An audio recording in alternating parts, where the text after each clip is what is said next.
have any questions, holler. But somebody should let you know what to do. Brent already told me. And you got nobody next to you? I saw it.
Ladies and gentlemen, distinguished guests, thank you. We are going to be starting in 5 minutes promptly. Please start to take your seats. Please turn off any cell phones or mute them so that the ceremony doesn't get interrupted, and we'll begin sharply in 5 minutes. Thank you.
What a fantastic day. On behalf of the United States Navy, Navy Sea Systems Command, and the Program Executive Officer for Strategic Submarines, we welcome you to the 2022 Pennsylvania Pipeline Program Signing Day. My name is Joe Bartow, and I'm the Program Manager. And at this time, I'd like for everybody to rise to greet the official party and the posting of the colors and the playing of the national anthem.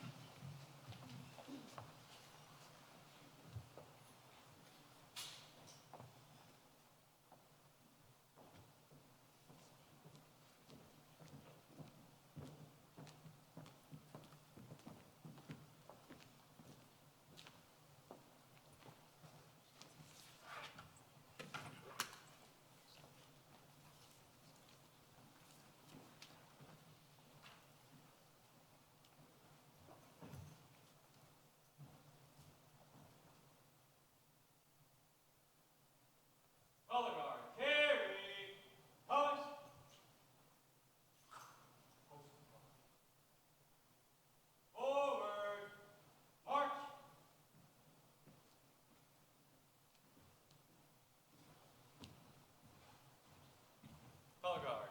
Hold. Right. Face. Freezing. Color.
Please be seated.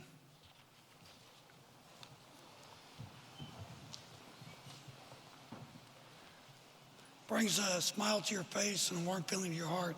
Special thanks to the Navy ROTC High School Detachment at Ben Franklin High School.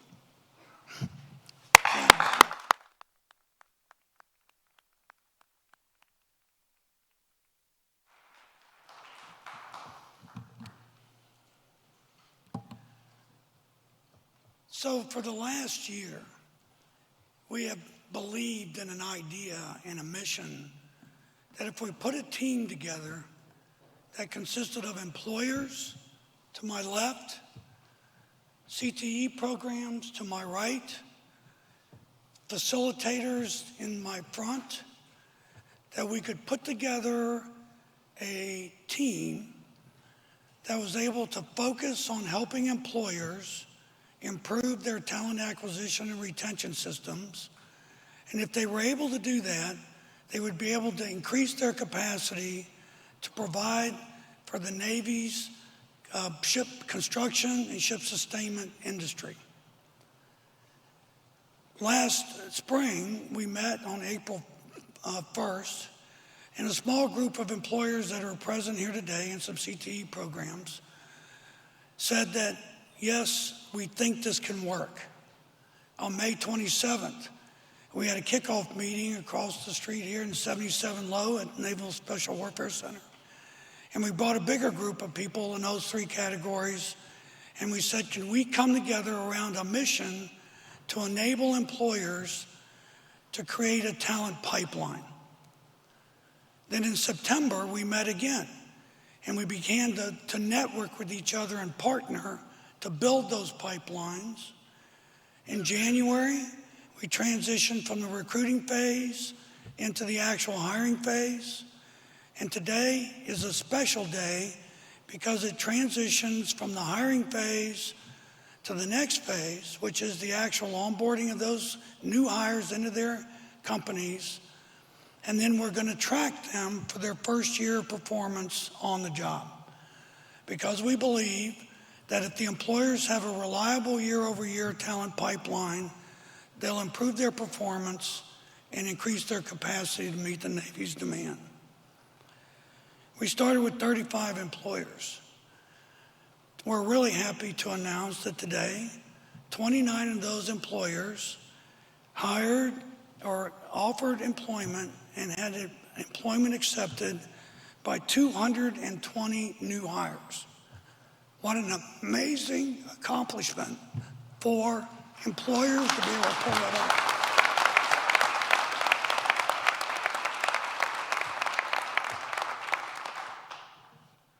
Today we have 24 employers present, and largely because we worked not only here but in South Central Pennsylvania, New York area, and up in the East Central, which is the Allentown, Bethlehem region. And 41 new hires today are going to walk across the stage accepting employment, representing that 220 in the entire population. So as the program manager, I have some people to thank. And I thank them for what? I thank them for believing that together we could do something none of us could do on our own. So certainly it starts with the employers. If the employers didn't have the jobs and didn't have a pipeline, none of the rest would make any difference. And then the CTE programs for providing access to candidates, also for building other pipelines like employee referrals. We had the facilitators that every time I asked for help to identify people, they came to the table. And they are represented here as well. The program management team that we're able to put together to connect all of these dots for people who wanted to do something different. I have to thank the Navy leadership for just believing that it would work. And my friend Whitney Jones. For the families and parents here today, what an amazing day for you. And then finally, for these young men and women that are going to walk across the stage here in a few minutes. All of them are a part of this infrastructure or ecosystem. So before I introduce the executive sponsor, I would like to have a moment of silence for the 21 victims of the tragedy in Texas yesterday. And we remember that event. So let's bow our heads.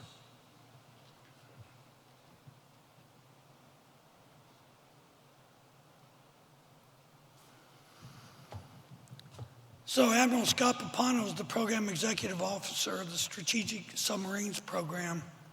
He was the program executive officer for just the Columbia program when I first met him last spring. In October 1st, he took over a bigger responsibility. And I couldn't have asked for a more positive advocate for this notion that this is one team. This is a Navy team. This is all of you people, all of the people that work in the Defense Industrial Base. And to watch him articulate that on many occasions knows that we're on the right path. So I'd like to invite Admiral Pappano to come and welcome us and also to introduce our keynote speaker. Scott. Hey, thank you, Joe. I can't tell you how great it is for me to be here at the Independent Seaport Museum in Philadelphia here tonight with all of you. It's both on a personal and a professional level that it brings great joy to me. On the personal level, I grew up not too far from here, up in Bethlehem, PA, up in the Lehigh Valley. Been an Eagles fan all my life, and I spend most of my days living and working in what is now known as Washington Commanders territory. So it's always good to get back in the shadow of the link for me, so go Birds. The other part of that on the professional side is when I think about Philadelphia, what we sometimes forget as a nation is history. And really, as a professional naval officer, I come back to Philadelphia. This is the birthplace of the United States Navy, right? This is where the Second Continental Congress authorized the first ship of the Navy during the Revolutionary War, where they purchased the Black Prince, a Philadelphia-built merchantman. They converted it to the USS Alfred, commissioned it as a 24-gun frigate to support the revolutionary efforts. That ship sailed with a couple other ships and a cohort of newly formed Marines, Philadelphia also being the birthplace of the Marine Corps, about a block away from here, if you're not familiar with that. They sailed to the West Indies. They participated in the Battle of Nassau, took Fort Montague, and captured about 12 Royal Navy and warships and merchantmen and to gather war stores for the Revolutionary War effort. Right now, if I help win the war effort there, then as we move a little bit farther, now the Navy disbands after the Revolutionary War, and in 1794, the Naval Act, in response to the Barbary pirates capturing 11 United States merchantmen in the Mediterranean, decided that they could not survive as a nation without a Navy. So they came to Philadelphia and saw Joshua Humphreys, the naval constructor of Philadelphia, at his shipyard. He designed what we know in the Navy as the original 6 frigates: United States, Constitution, Constellation, President, Congress, and Chesapeake, right? And the very first of those ships, the 44-gun frigate United States, was commissioned here in Philadelphia.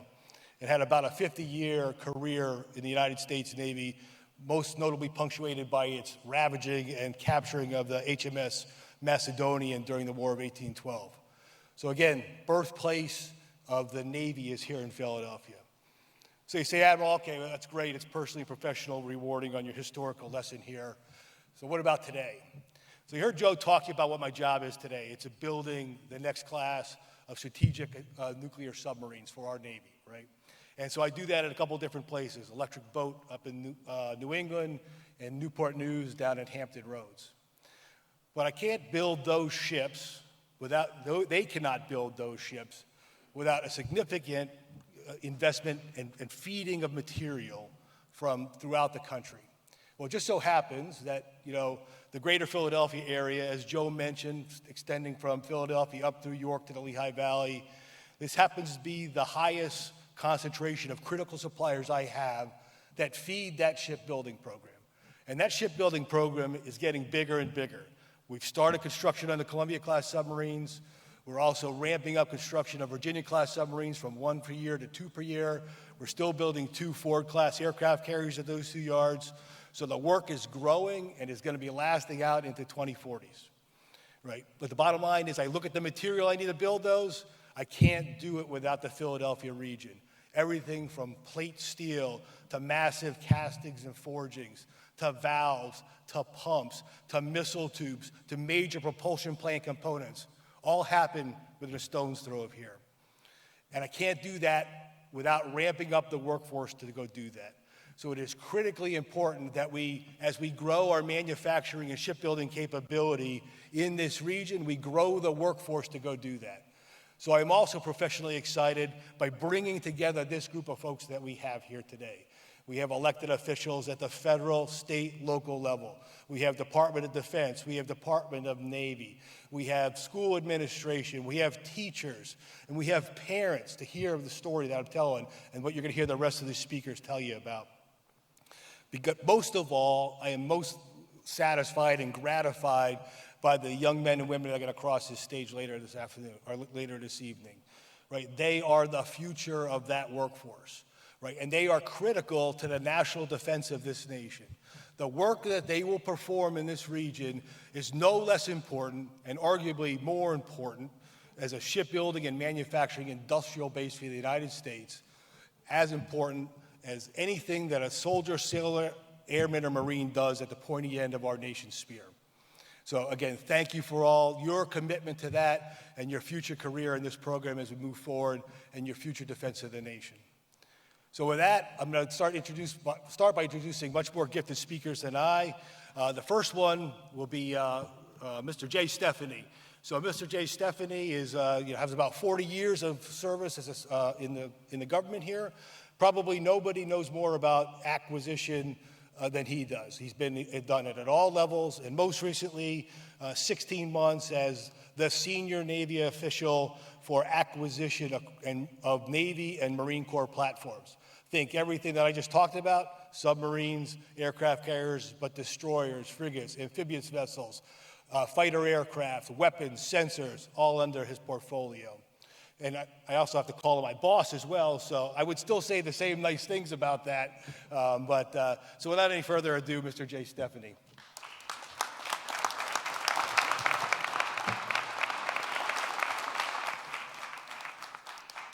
Yeah, thanks for that warm introduction. And before you sit down, Joe, I will say I was a believer when I heard about what you were trying to do, but to see it actually happen, really, really impressive. So I want to pass my thanks to you as well for running this program.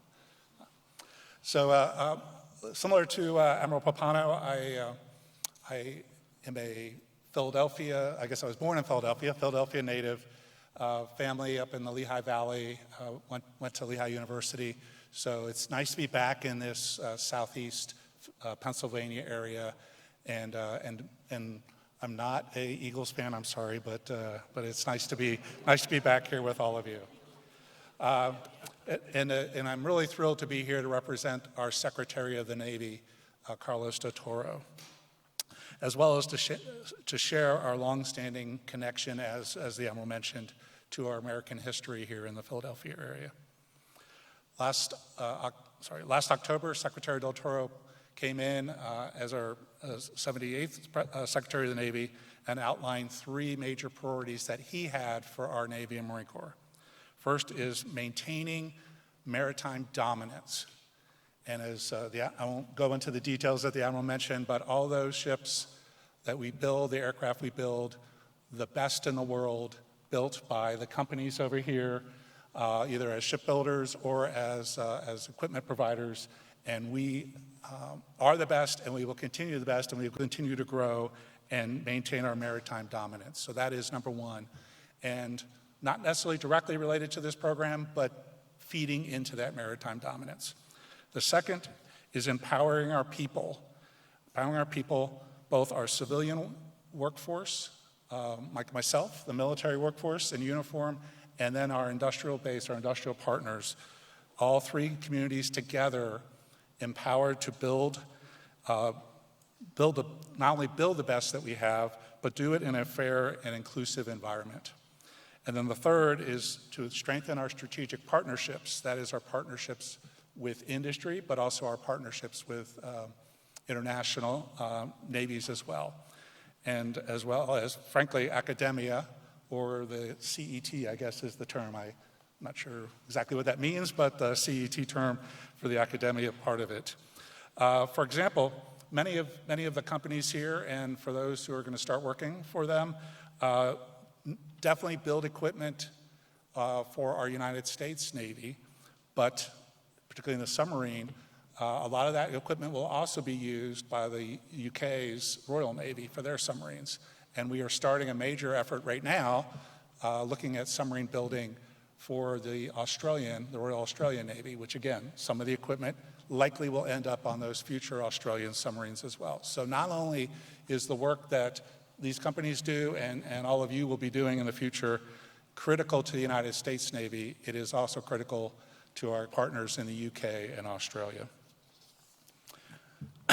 We cannot build the future fleet without these materials and the skilled workforce to produce them and transform that material into ships, submarines, and aircraft.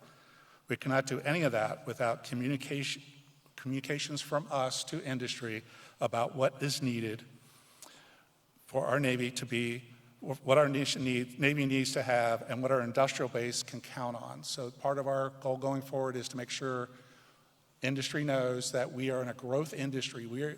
We are looking to build a bigger Navy, and we need all of your support to do that. We also have crises that happen around the world, and we need to be able to surge to meet those crises. And that's another thing we're looking for our industrial base to be able to do. Simply put, today we are struggling to meet the demand to build our naval forces so that we can outperform China, Russia, and those other threats. Now, you heard Admiral Pappano talk about the role our submarine forces play in maintaining our maritime dominance. It is no accident that recapitalizing our strategic ballistic missile submarines are the #1 priority of the United States Navy. And the graduates of this program have opportunities to be a part of that amazing effort to build the next generation, the next 50, 60 years of ballistic missile submarines. This region already has a lot of experience in manufacturing complex components. The highly skilled work to make these components on a submarine like the one that the Admiral's in charge of is analogous to a Swiss, I would call it a Swiss watchmaking, but instead those little parts are on a tremendous scale. I don't know the length of the submarine, but a very large Swiss watch. Well, there are 29, I think, companies involved in the program today, and I don't want to slight anyone. I will mention a couple. First, Derbyshire Marine and Tool Company in Philadelphia, Pennsylvania, since 1905, provides high-quality machine products to the defense industry, including SubSafe, which is a critical certification process we have for safe and effective operation in the submarine force. Another one would be Curtiss-Wright in Berwick, Pennsylvania, and they provide sealed valves and critical pumps to the propulsion system of our submarines and our aircraft carriers. There are many ways to serve our nation, including as a uniformed member of our service, or as a government civilian, a defense contractor, and of course, as a member of the highly skilled maritime workforce.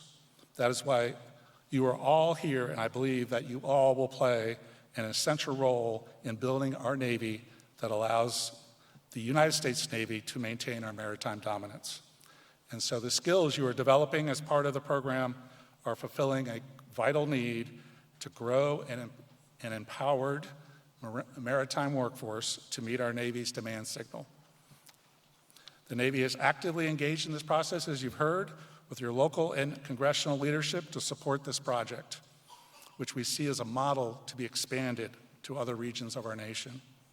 At the national level, I've personally had a chance to work with Congressman Scanlon and Norcross, and from the House of Representatives, and while they're not here today, I can assure you that they are fully supporting this pipeline program, and more importantly, the development of a great maritime workforce.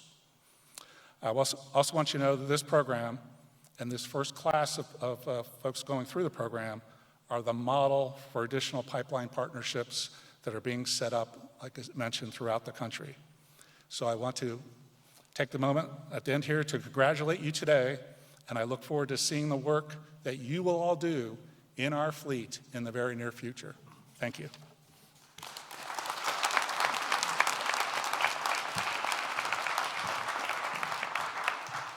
So I'd like to introduce my co-master of ceremonies and one of the critical members of our team, who is from Philadelphia, a product of the Philadelphia School District, and the wonderful networker that makes our program better, Sylvia Gallier Howard.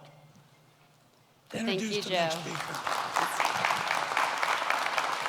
Well, good evening, everyone. It's great to see everyone here tonight. So I have the pleasure tonight of introducing our next guest speaker, Mike Hill-Hanna, who is the Pennsylvania Executive Deputy Secretary for the Department of Community and Economic Development.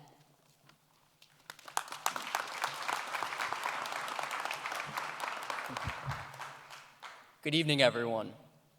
On behalf of Acting Secretary Neil Weaver of the Department of Community and Economic Development and Governor Tom Wolf, it's a privilege to be here tonight.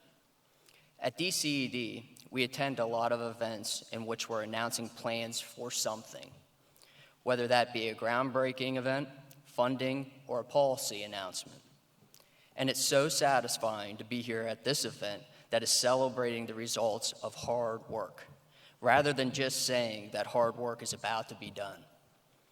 Because after all, that's what these signings mean. It's a culmination of hard work by both young people doing the signing as well as the businesses that found themselves facing enormous challenges like staffing shortages and deciding to take it upon themselves to do something about it. They decided to do something different, to understand that their workforce landscape is different, and to partner with NAVC and TMG to find new ways to attract talent to their business. Workforce development has been a challenge in Pennsylvania. Pennsylvania businesses, even before the COVID-19 pandemic. In fact, in 2019, Governor Wolf created the Workforce and Economic Development Command Center, specifically to take action to strengthen our workforce. Then in 2020, we saw the problem get so much worse. So it's more important now that we all work together to tackle these challenges. And to me, that's what the PA Talent Pipeline program represents. It's a program that we're proud to support through grant funding to roads industry. And we're seeing that support pay off here as we commemorate the employee signing of these 220 new employees. That's particularly exciting to us at DCED, is that these jobs are manufacturing for the robust shipping, submarine building industries in Southeast PA. It's exciting because these are steady paying great jobs which are reliable for upward mobility. They're what in the economic development we like to refer as family sustaining jobs. And best of all, they help to keep the talent right here in Pennsylvania rather than leaving to work and raise families in another state. So it's a no-brainer for us at the state level to want to support programs like this, as well as do everything else that we can to invest in our education program. Public schools, career and technical education schools, and community colleges. We know that investment pays off big, not just for our economy and our businesses, but for our workers too.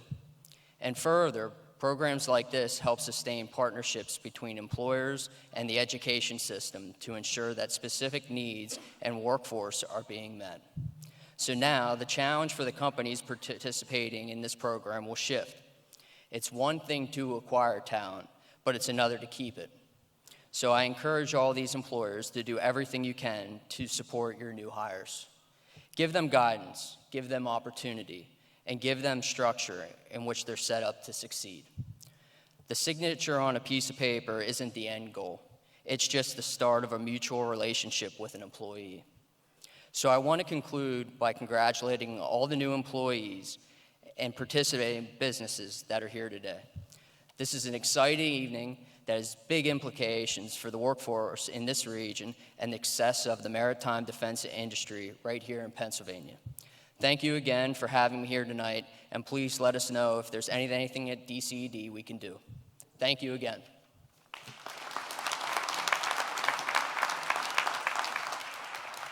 Thank you, Mr. Hanna. We appreciate you coming down from Harrisburg and for all the support.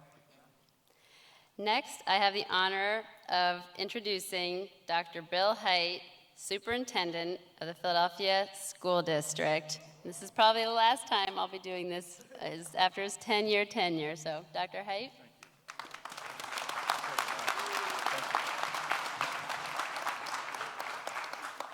Thank you, Sylvie, and you have 2.5 more weeks to say that, but who's counting, right? And thank you. I'm extremely excited to be here, and to be here as a representative of the School District of Philadelphia. And Mr. Bartow, thank you for the work that you're doing, creating this the pipeline project.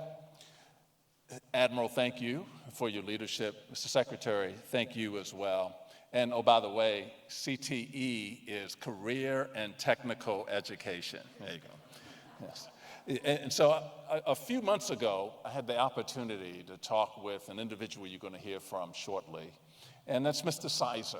And if you don't know who Mr. Sizer is, you will learn this evening who he is and why he has such an influence on young people with whom he works. And you will hear from him and about his excitement and how excited he is about this opportunity. But to just sum this up very quickly, a few weeks ago, maybe a month ago, and I have a Facebook Live, and I had a Facebook Live, and he was featured on the Facebook Live, and we were talking about CTE programs. And Mr. Sizer was talking about the talent pipeline. And in that program, he had a group of young people seated behind him. And every last one of them have been offered a job upon graduation through this opportunity. And so, Mr. Sizer, I want to thank you for your leadership and your work.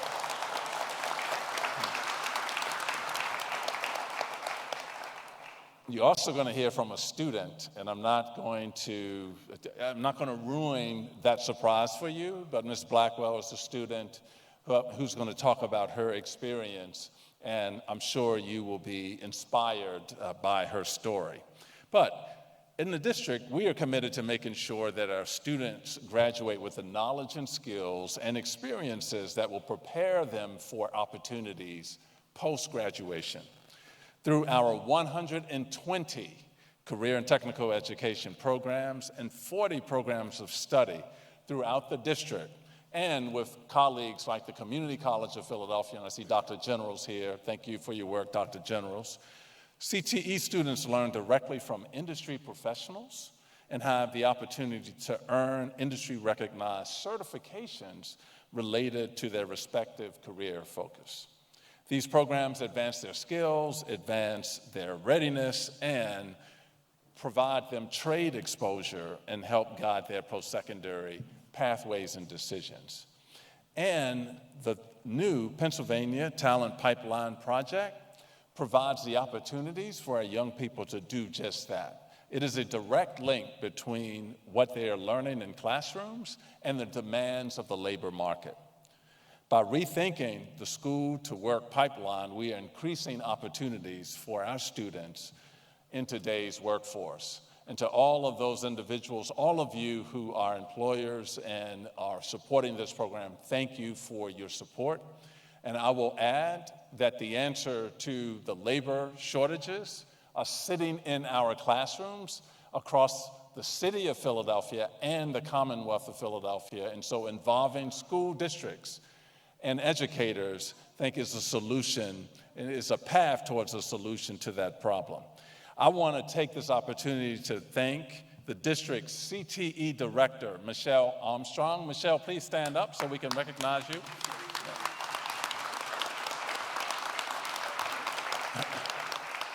And her incredible team for bringing this to life. And I'd also like to thank all of the career and technical education educators for the work that you do on a daily basis in support of our students.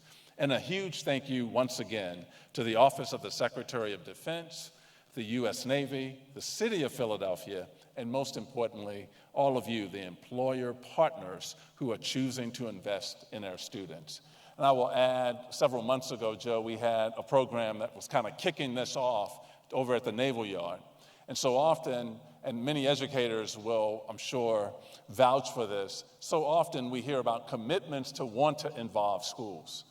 This program has actually involved schools, and we will see the fruits of these opportunities later as you see these young people come across the stage. And so on behalf of all of the children in the city of Philadelphia, thank you for providing these opportunities.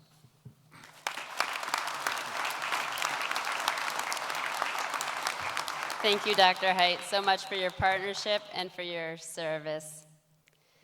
All right, next I have the honor of introducing Rich Laser, Deputy Mayor for Labor for the City of Philadelphia, my good former colleague and friend.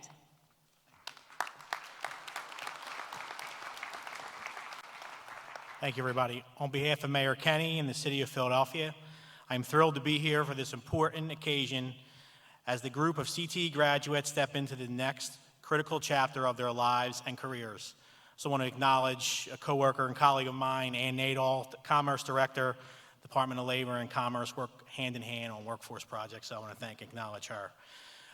CTE programs are very important to me personally. I live not far from here. My grandfather was a welder his whole career, graduated from a public high school, Bach High School, was welding his whole career. My father, a sheet metal worker, his whole career as a sheet metal worker. Upward mobility, great pay. These jobs are the foundation of the middle class. They provide health care, great paying jobs, and upward mobility and retirement security. That's extremely important. So I want all the graduates to realize how important this is and how it's not just a job, but it's a career for a lifetime. Programs like the Navy Talent Pipeline are essential to our economy and our workforce. Employers are seeking talent and they're struggling to find workers, and they have the skills that they need. On the other side of the coin, CTE programs out there are training students for the types of jobs that employers need. But the connection between these two aren't always easy or made. This program builds that connection. It's a win-win for the employers and the workers, but also a major win for Philadelphia and the region. With the benefits that ripple across the city and beyond, we hope that encourage more and more employers will take advantage of these wonderful opportunities in our talent workforce. The City of Philadelphia is a proud partner in this effort, along with the Department of Labor, and we want to continue to work with all of you and make this program a continued success. Connecting quality employment opportunities to our youth means another step in ensuring access to benefits, financial security, and healthier families. The City and the Department of Labor welcome this new opportunity. I want to congratulate all the new hires in the room and wish you all the best of luck in your journey on this brand new career. And I want to also thank the Navy, the TMG team, the partner of development, Pennsylvania DCD, all the CTE programs. I can't stress enough how important CTE programs are. The teachers, the facilitators, they are the lifeblood of our school district, and they prepare our students for that next level of their careers. And also Program Manager Joe Bardo. And all the employers, because without the employers, there's no end to the pipeline. So I want to thank all the employers that are here, that are taking part in this, and that are invested into this. So thank you so much, and I appreciate for being here. Have a good night.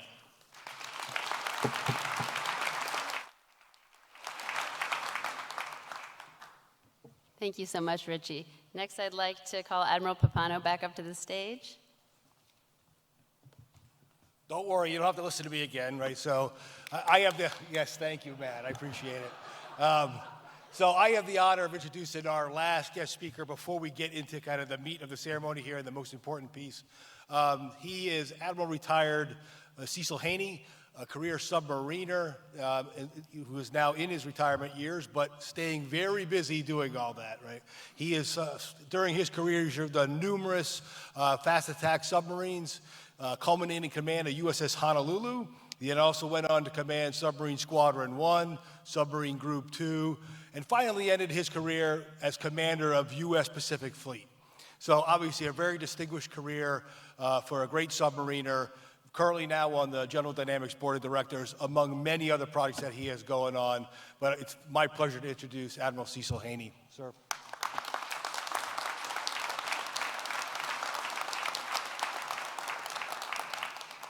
Well, thank you. And I just stand in awe today of just hearing the history and seeing the results here of the effort that has been going on. I'm not from Philadelphia. I'm from Washington, D.C. I do root for the Philadelphia Eagles when they're not playing my team. But my team sort of sucks right now, so I might as well root for you all. But I am definitely rooting for those of you that are going to be employed in this field in our defense industrial base. I want to congratulate each of you. I want to congratulate the suppliers for the efforts that they do here, the companies that are receiving the talent, and all those involved in the education as educational professionals, policymakers and funders, well done. My specific heart goes out both to the students and the educators, because they would never get to the suppliers if they weren't educated. So important this day and age, in this age of competition that we have against some major national actors around the world. This is so important and relevant to our military capability for the future of deterrence. And if deterrence fails, and we have to go into action to restore deterrence in our favor and defend our freedoms. Current events clearly put an exclamation mark around that. From my days of serving in the Navy, and especially in commanding the Pacific Fleet, as was mentioning, and also U.S. Strategic Command, the Combatant Command, where I depended on our strategic deterrence capabilities provided by nuclear-powered ballistic missile submarines and conventional capabilities provided by our fast attack submarines, as well as our aircraft carriers. Knowing what it takes to get that capability, I applaud this gallant effort. I've had many tours in the Navy that got to see firsthand how these specialized skills go into action and what it takes to build these sophisticated platforms. Welders, machinists, electricians, electronic technicians, quality assurance professionals, and that list just goes on and on and on. And not just to build them, but also to maintain them. I've been in coveralls, seeing some of the work in interesting places, not having any of the skills to do any of that, but recognizing the importance of what it takes in order to take one of these sophisticated platforms out to sea, keep it out there for months and months on the pointy end of the sphere, getting what our nation needs to have done. You are about to enter a very, very important sport of construction and sustainment and the providing of those critical parts. Reflecting back on my days of going to sea or being assigned to critical maintenance activities, the resilience of our Navy depends on people who have sufficient know-how in order for these platforms to operate where our nation needs them. Many times, many leagues under the sea, many diverse environments, many challenging environmental conditions, and ready for combat or executing combat operations. I've learned to have a deep respect, not only for those who design and operate these technological marvels, but also those who build them, those who make and supply each part that makes these platforms so resilient. All of you involved in the defense industrial base know that you are important to our national defense. I don't think it's said enough. A lot of times when I was in uniform and I'd walk around in airports and what have you, many people would stop and say, "Thank you for your service." But having seen the work that's done from sheets of metal until you finally have the fabrication of one of these platforms that are ready to go to sea for the first time, a salute really needs to go out to the critical industrial base that makes that happen. Can't say enough about that. Even in my current capacity of walking around Quonset Point and the Electric Boat in Connecticut shipyards, I get to see that construction from time to time. And it's amazing what we can do there, but we can't do it without the people talent. When I was in uniform, I was asked many times, a lot of times standing in front of Congress and what have you, of what did it take to have a credible nuclear deterrent? And I would answer them, and I would give them a long laundry list. Don't worry, I won't give you that laundry list today. I'll shorten it a bit. Clearly, it takes platforms and the people that operate platforms such as these ballistic missile submarines, such as the Columbia class, our intercontinental ballistic missiles, as well as our nuclear-capable bombers. Clearly, it takes a rigorous and robust communication system, sensors that are able to see impending threats before they occur, a robust intelligence apparatus, a conventional force as well as a nuclear force, resilient space and cyber architecture, policies, treaties, and many other non-proliferation activities. But it also is underpinned by a robust and capable industrial base that has to be resilient, not just now, but well into the future, in order for us to address these threats that are out there today, that will be out there tomorrow. There's nothing like when I do visit the industrial base, and I get to see those individuals that are working hard at it. But seeing the pride of what they are contributing to is what I'm awestruck by. In some cases, I'll meet an individual that has had a generation of family members that have worked in that part of our industrial base. Those of you that may be the first generation starting this, I will say you're about to embark upon some very, very important work that you should be proud of going forward.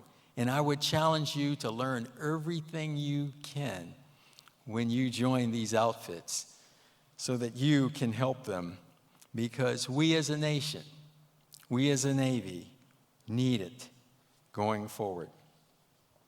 We are a maritime nation. We've been that way for some time, as was mentioned here in our history here in Philadelphia. It is so important that we are able to keep our national defense where it needs to be, and particularly in terms of our strategic capabilities and conventional capabilities going forward. It requires teamwork, as was mentioned here, and it's just exciting to see what's going on here in Pennsylvania. I hope it's contagious. I hope many others, states, watch what you're doing and want to join accordingly. We need this in order to deter and win in this age of strategic competition.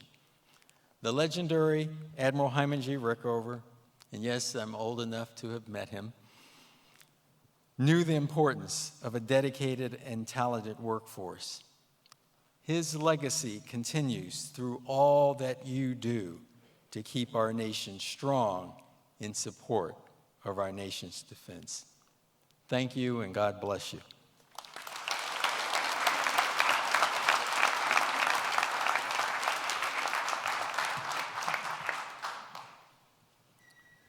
So thank you, Admiral, and thank you for those great words. Today, next item on the agenda is to recognize our Career and Technical Education Center partners that are present here today. So I'm going to ask my assistant, Sylvie, to read their names. When your name is called, please stand, and then we'll recognize you at the end. Sylvie? All right, are we ready, CTE programs? Now, I know people will want to applaud as they stand, but please hold your applause until the end.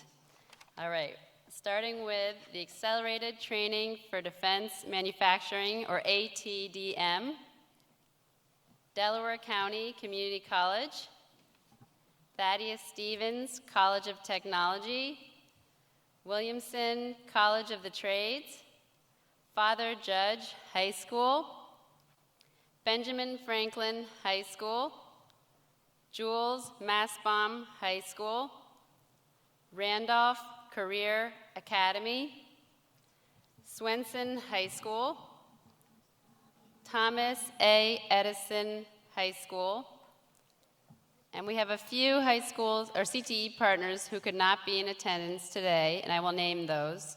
Bucks County Community College, York School of Technology, Cumberland Perry Votech, Lancaster County Career and Tech, Lehigh Career and Technical Institute, Lehigh Carbon Community College, Northampton Community College, Bethlehem Area Votech School, Welding Training and Testing Institute, and Career Institute of Technology.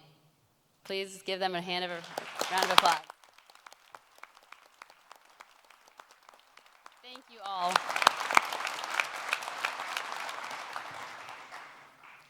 The next members of the team are the facilitators. Sylvie, please announce their names. Same drill. Please stand and hold your applause until the end. The National Defense Industrial Association, the Submarine Industrial Base Council, the Aircraft Carrier Industrial Base Coalition, the Marine Machinery Association, Philadelphia Works, Philadelphia Gear, or Timken, Philadelphia Youth Network, the Manufacturers Association, the Jewish Employment and Vocational Human Services, or JEVS, Curtis Wright Corporation, General Dynamics Electric Boat, and we have a few facilitators who could not make it today. Huntington Ingalls Industries, Newport News Shipbuilding, Philly Shipyard Commissioner, Manufacturers Resource Center, York County Alliance for Learning, Philly Shipyard Commissioner, Project MFG, and Lehigh Valley Economic Development Corporation. Please give them a round of applause. Thank you.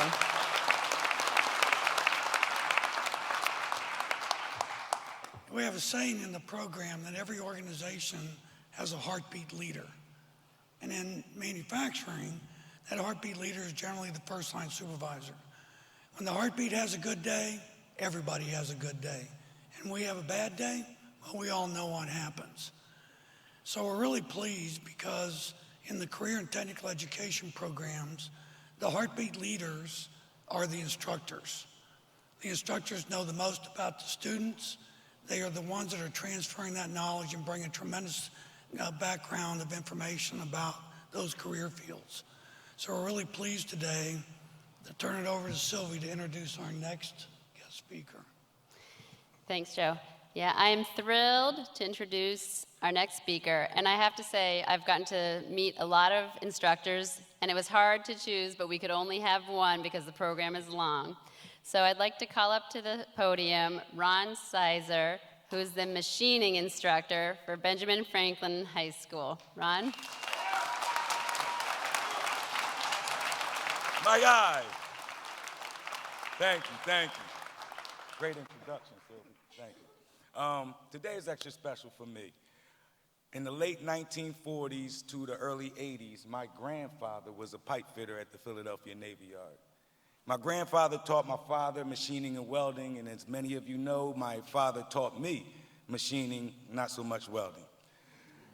I passed the machining trade down to my nephew, who's in his first year as a CNC machinist right now.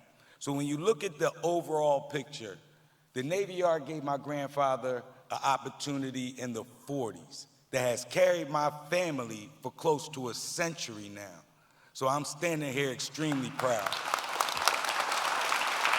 Thank you. When Melody Jackson, our work-based coordinator, called us and told us about the pipeline project, I was ecstatic. As a machinist, I made parts and sent them to Newport News, Virginia from 05 to 08. So I kind of understood the assignment. We got the students ready. Matt came through, all the heavy hitters came with him, right? The students led the tour. It was an incredible day. Yeah. One thing though, no cell phones came out, no side conversations. When Matt spoke, everybody listened. My students bought in. I seen it. It was relationship building at its finest. I thank you, sir. Mr. Nate Bird, I want to thank you, sir.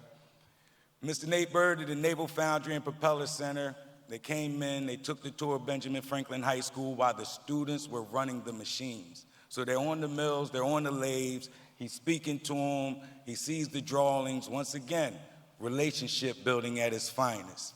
And once again, when Nate spoke, I seen no cell phones, no side conversations, my students were buying in. The last company that came in was Kingsbury. Kingsbury gave a card to a 10th grade CAD student.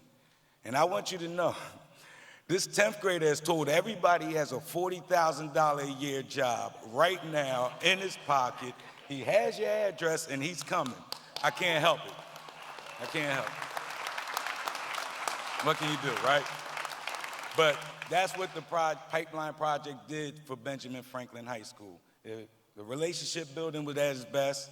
It uplifted our community, and it gave hope and direction to kids who just like shop class. So I'm extremely proud to be part of it, definitely. I have a junior here. He's part of the JROTC, our Naval JROTC, Kasim. I also have a sophomore here. They are machinists, and they're watching this right now. So I'm here to let you know, I seen in Kasim's eyes earlier, he can't wait to sit here proudly with his mother and father next year. So when you look at today, the project is a success. And when you look at Kasim and Nafis and the other Naval JROTC guys standing around doing their thing with the color guard, the future is a success, right? So I'm proud to look forward to the future. Kasim, Nafis, we got a lot of work in front of us, but you see the opportunity is here, definitely. Mel, I want to thank you. All right, Mel brought the opportunity to us. Mr. Graham, our welding instructor, I want to thank you. And to the companies doing the hiring here, I want you to know you're getting the best of the best of the best. They went through COVID, and they had to learn a hands-on trade online. Now, you can't let YouTube teach a child how to ride a bike. It's just not going to work. But somehow our instructors' creativity made it work. Then with less time in the lab than any graduating class before them, they met the same graduation requirements. This is the best of the best. There's no doubt about it. That's who you're getting today. All right? So there's three things that have to make this happen. And this is what they're going to bring to your companies. Number one is attendance. They're going to show up every day. And I can hear my dad right now, oh my God. Showing up is 90% of the job. Early's on time is late. This is how my dad spoke to me. This is how I speak to my students, and that's why I say attendance. They will be there every day. They are able to learn and retain information in a fast-paced environment. Little bit of time in the shop, same graduation requirements. They've showed you that. And lastly, they want it. They want to wake up, get to school at 8 a.m., and weld before English and math and biology. So understand, they're dirty in these classes. So you have to really want it, and they want it. Now, there's one student above all who has all three qualities and some more. Talking about wanting it, when Ben Franklin was under construction, we used Randolph High School. And she would come into the shop as a 10th grader and ask to weld. So I already knew she wanted it. Fast forward to this year, she won the Project MFG welding competition at the Navy Yard. I mean, she's a superstar. Mr. Poe, you did an amazing job, sir. Thank you. Now, I need everybody to put their hands together for this superstar because she is Philadelphia's superstar, all right? Ajane Blackwell. Come on up here. Come on up here. Come on. You're the best. Good job. Thank you. Good evening, everyone. My name is Ajane Blackwell. I'm currently a senior at Randolph Career and Technical High School in the welding program. My welding experience has been nothing but amazing. Originally, the welding program at Randolph was not my first choice. I was interested in the dental program, but the welding teacher at the time, Mr. Will, told me a bunch of cool things about welding, and it immediately caught my attention. So I decided to switch my program to welding. Unfortunately, when I got to my first welding class, there was no teacher. Mr. Will, the teacher who convinced me that welding would be the place for me, had decided to move on. There I was in a program and now stuck with no teacher. This lasts most of the first year. Towards the end of my 10th grade year, our teacher, Mr. Poe, came along. I was so excited to finally get my hands dirty, but I had no knowledge of how important my safety is or about how anything worked. I was clueless, but ready and willing to learn. I've always been a hands-on person, and I love a challenge, and welding gave me just that. Honestly, it was more challenging than I thought. At one point, I was having second thoughts that this was too much. I'd never done anything that took so much concentration in my life. However, I was determined to stick this out because I enjoyed it. With patience, persistence, and perseverance, I finally got the hang of it, and today it feels natural. This year was my first year of actually welding, and I have learned and grown more than I could have ever imagined 3 years ago when I first started this journey. Before we were virtual, and since we were virtual for an entire year, there was no hands-on work to be done. When we returned to the classroom and began welding, I knew this was something I wanted to do long-term. Welding came naturally to me and for me. I love the detail of it and even the challenge that comes with it, particularly a good certified weld. Welding has helped me grow more than I could have ever imagined because every weld presents a challenge and every challenge presents an opportunity to grow. It requires steadfast focus, knowledge of safety, and understanding of the process. Despite the challenges presented from welding, such as TIG, I never gave up. I tried and tried until I got it. If nothing else, welding has taught me benefits of persistence. Today, I am one woman entering a field traditionally dominated by men. In doing this, I hope that other young ladies see me and see themselves as having a seat at the welding table. As of 2022, 6.1% of welders are women. Of this percentage, 25% are women of color. Women earn 88% of what men earn. I hope that changes soon. My hope is that by entering this profession, I am another woman who is willing to become a female welder to torch the glass ceiling in a male-dominant field.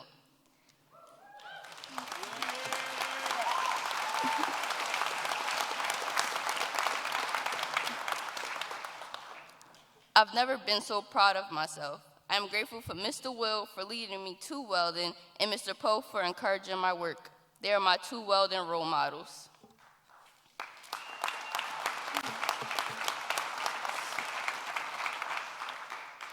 When I first started high school, I didn't expect to come this far. I just wanted to be a dental assistant, but here I am, a female welder. I want to thank my mom for supporting me in every way she could and still does. She's been my personal cheerleader and encourager every step of the way. I also want to thank Mr. Poe, my welding instructor, for teaching me everything I know this far and for believing in me, which is why I'm in front of you guys today. Lastly, I would like to thank Randolph, my high school, and my friends who encouraged me every step of the way. I wouldn't be here without them all. In closing, I'm glad I have this opportunity to be in this position. I can't explain how exciting this is and how happy I am to join the Rose Corporation family and to have a forever home. Thank you.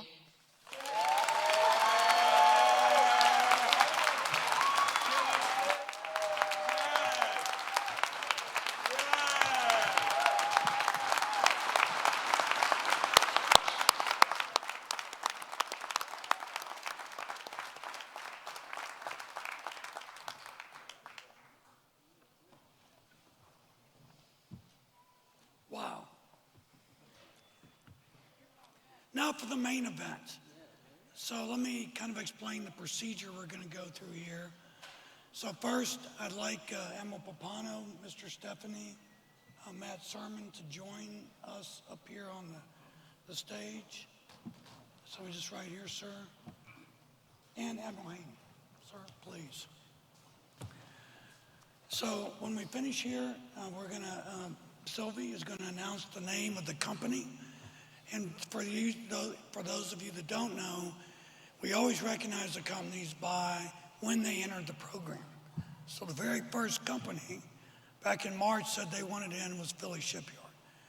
So the President and CEO Steiner will come to the podium, have a few words about what he thinks of the program, and then Stephanie will read the names of those new hires that are present, and then the ones that were hired but are not present here today.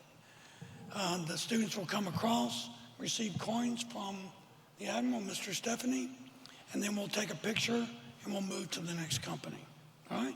You ready to rock? Let's do it. Ready Sylvie? to rock. All right, and as I said before, please hold your applause until the end, as there are a lot of employers in this program. So I will start with calling Philly Shipyard, Inc., who's represented by the CEO and President, Steiner Nerbovic. Mr. Nerbovic?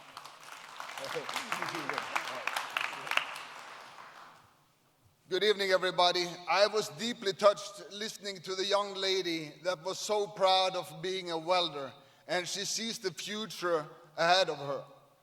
40 years ago, I was a welder, and I know a little bit about shipbuilding. And you might hear from my accent that I'm born and raised in South Philly, and I am a huge Eagles fan too, of course. There is nothing better in life than building ships and root for the Eagles. We have 1,200 to 1,300 workers in my shipyard inside the Navy Yard. We have 100 acres of the beautiful Navy Yard, and my dream is one day to build ships for the Navy again. What we are doing now, we have built 30 of the largest ocean-going vessels for the commercial fleet. The largest container ship ever built in the United States was delivered 3 years ago. Now we are building the training ships for the maritime academies. We have 5 training ships for the maritime academies, and the first one is halfway done. When that is delivered in the spring, it will have 700 cadets on board. They will be the same age as you students, 18 to 20 years old, to be trained to be the crew for the coming years. So 700 crew on board is dependent on me giving them the best ship ever. And I'm glad to say I need more workers. I have 1,300. I need the other couple of hundreds. So thank you for joining me in Philly Shipyard. Thank you. Thank you, Mr. Nerbovic. I will start by naming the Philly Shipyard's CTE partners, if you could come to the stage. ATDM, Delaware County Community College, Jules Mastbaum High School, Randolph High School, Pensacola High School, and Camden County Technical High School. Next, I will announce Philly Shipyard, Inc.'s 14 new hires. Justin Brown, Rich Chandler, Miguel Cruzado, Kyle Golphin, Daniel Hampson, Tiana Lynn, Joshua Marquez, Andrew Miller, Eric Parker, and the hires that could not be here tonight are Curtis Carr, Brendan Boyle, Cody Grasso, Daniel Rupel, and Alex Valle. Please stand for the photo.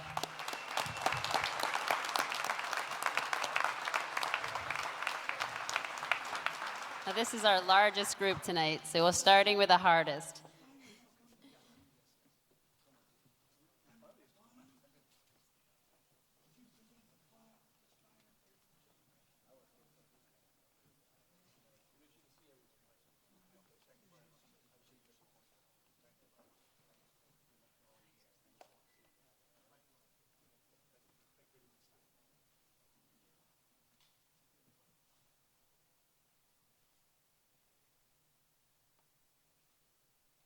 All right, thank you.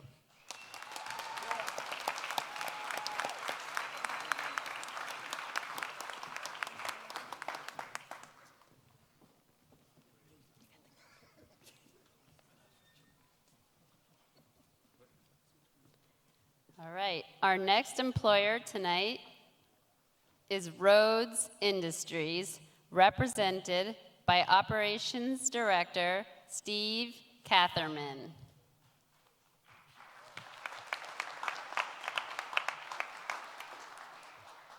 How's everybody doing? I'm not used to working, being in front of these bright lights. Usually when I'm in front of bright lights like this, I got my hood down training and qualifying welders down at our training center. Anyway, on behalf of Rhodes Industries, I want to thank the Navy for piloting this program in Philadelphia. Rhodes Industries was eager to be in this program and an early participant with this program, and it couldn't have come at a better time. I'm blinded by the lights. It's exciting times at Rhodes Industries over this past year. Plus, we've been rapidly expanding and growing our workforce to meet the critical demand for the U.S. Navy and our primes. This first class of apprentices are contributing to this pipeline program and receive an accelerated high-skilled trainings that are vital to the growth of Rhodes Industries and the work for our Navy. We look forward to next year as this program expands. And I'm pleased to say we are very fortunate to get Ms. Blackwell, the superstar, and also 4 other superstars as well. Thank you. Thank you, Steve. I will now announce Rhodes CTE partners. Benjamin Franklin High School, Randolph High School, Delaware County Intermediate Unit, and Middle Bucks Tech. And I will now announce Rhodes' 5 new hires. Ajane Blackwell,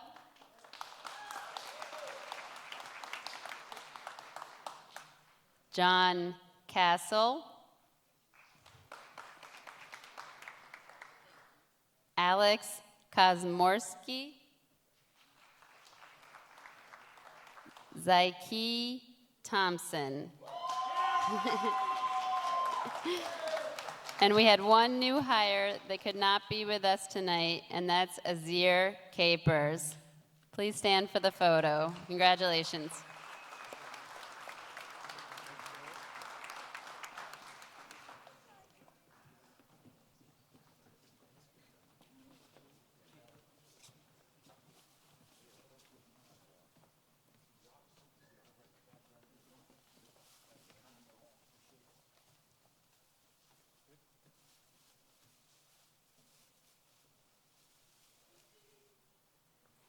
Thank you. Congratulations.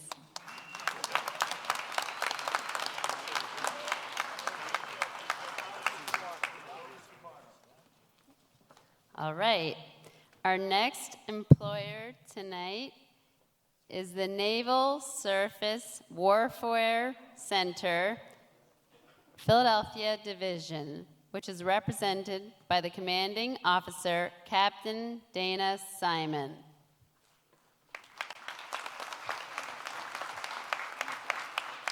Hey, good evening, everyone. I'm really honored to be here with you tonight, representing Naval Surface Warfare Center, Philadelphia Division. We're really excited to be a part of the program. We need the talent. What we do at NSWC Philadelphia, some things we do you can't do anywhere else. We're critical to the program. We're critical to the Columbia program, critical to the Navy. We need young talent. We need good talent, and that's what this program brings to us. I was fortunate enough about a month ago to have President Mike Rounds from Williamson invite me out for a tour. Incredible experience. I saw a passion and an energy from the students that was amazing. That's exactly what we need at NSWC Philadelphia to continue to support our mission, to continue to be able to support the Navy, to bring the Columbia-class submarine to bear. With that, I'm proud to be here, and I welcome our new hires. Thank you, Captain Simon. I will now announce the Naval Surface Warfare Center's CTE partner, the Williamson College of the Trades.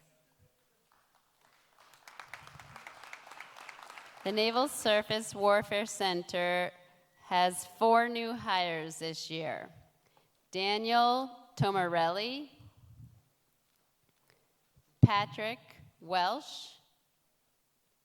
Chase Wartnaby, and we have one new hire who could not be here tonight, Anthony Ellis. Please stand for the photo and congratulations.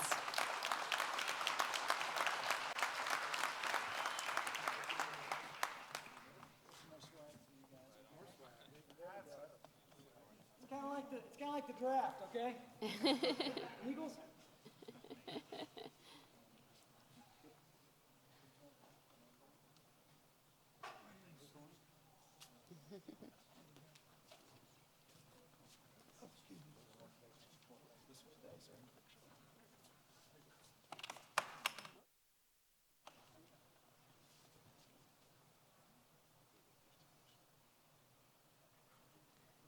Thank you. Congratulations. Next, we have the Naval Foundry and Propeller Center, represented by Director Nate Bird. Well, good evening, everyone. That sermon said, you've got to meet this guy, Ron Sizer. You're never going to believe what he's doing just down the street. So I had the privilege to go down and see what the students were up to, and we were blown away. It was wonderful to see students working on machines and knowing their stuff. That is just so rare in this industry, and it is a privilege to be a part of this. I am thrilled that we were able to find 4 of Ron's best students, and I am excited to welcome them to the Naval Foundry and Propeller Center and the critical work that we do to support the Navy. Thank you. Thank you, Mr. Bird. I'd like to announce the Naval Foundry and Propeller Center's CTE partner, Ben Franklin High School.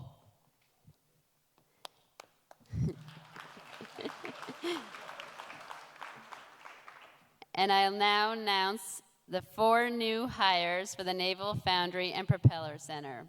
Warren Crosby, Hawaii Liu, Caleb Matthews, and Darius Travis was not able to join us this evening. Oh, he is here. Sorry, he is here. Congratulations. Congratulations.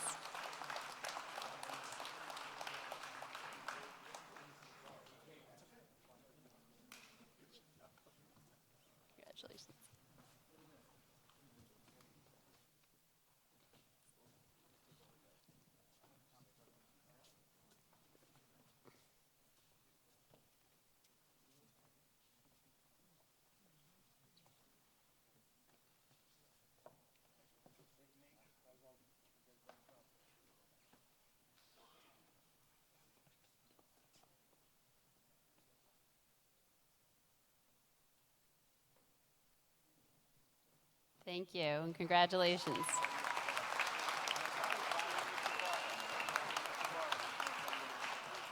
All right, I see my slide is loaded here. Our next employer is DC Fabricators, Inc., represented by Director of Manufacturing, Paul Stanton. Thank you. You may not know who DC Fabricators is, but we've been supplying components to the United States Navy for over 100 years. Our predecessors started in North Philadelphia, C.H. Wheeler, and they used to make winches and capstans for the surface ships. We've made components for submarines, the Los Angeles class, the Sturgeon class, the Ohio class, the Seawolf class, back in the 80s. And now we are fully involved in the Virginia class, and the Columbia class, of course. We supplied components for the aircraft carriers, surface warships, landing LHD class assault ships. It is so important that what's being done here today with the Philly Pipeline Project. I can't imagine us surviving without it. We have had difficult times in getting employees, and now we're seeing these young people coming out, and they want to do what we do. For us to succeed, we need them here, and I'm very excited. It's helping us become, I guess, more involved in the region. We are kind of like by ourselves. We really never touch base with a lot of these companies, but now we are. We're getting networked, and I see this as a huge benefit to us and also the region and the country as well. So I wish to thank everyone involved in this program, and thank you all for this evening. Thank you. Thank you, Paul. I'd like to announce DC Fabricators CTE partner, Father Judge High School. And now I'd like to announce DC Fabricators' 2 new hires, Daniel Figueroa and Hugo Jean-Baptiste.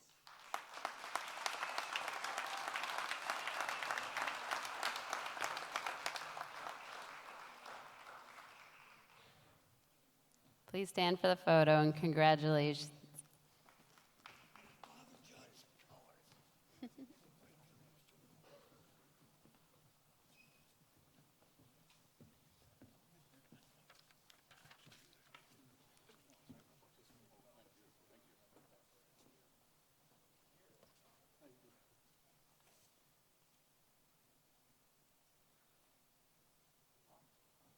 Thank you. Congratulations.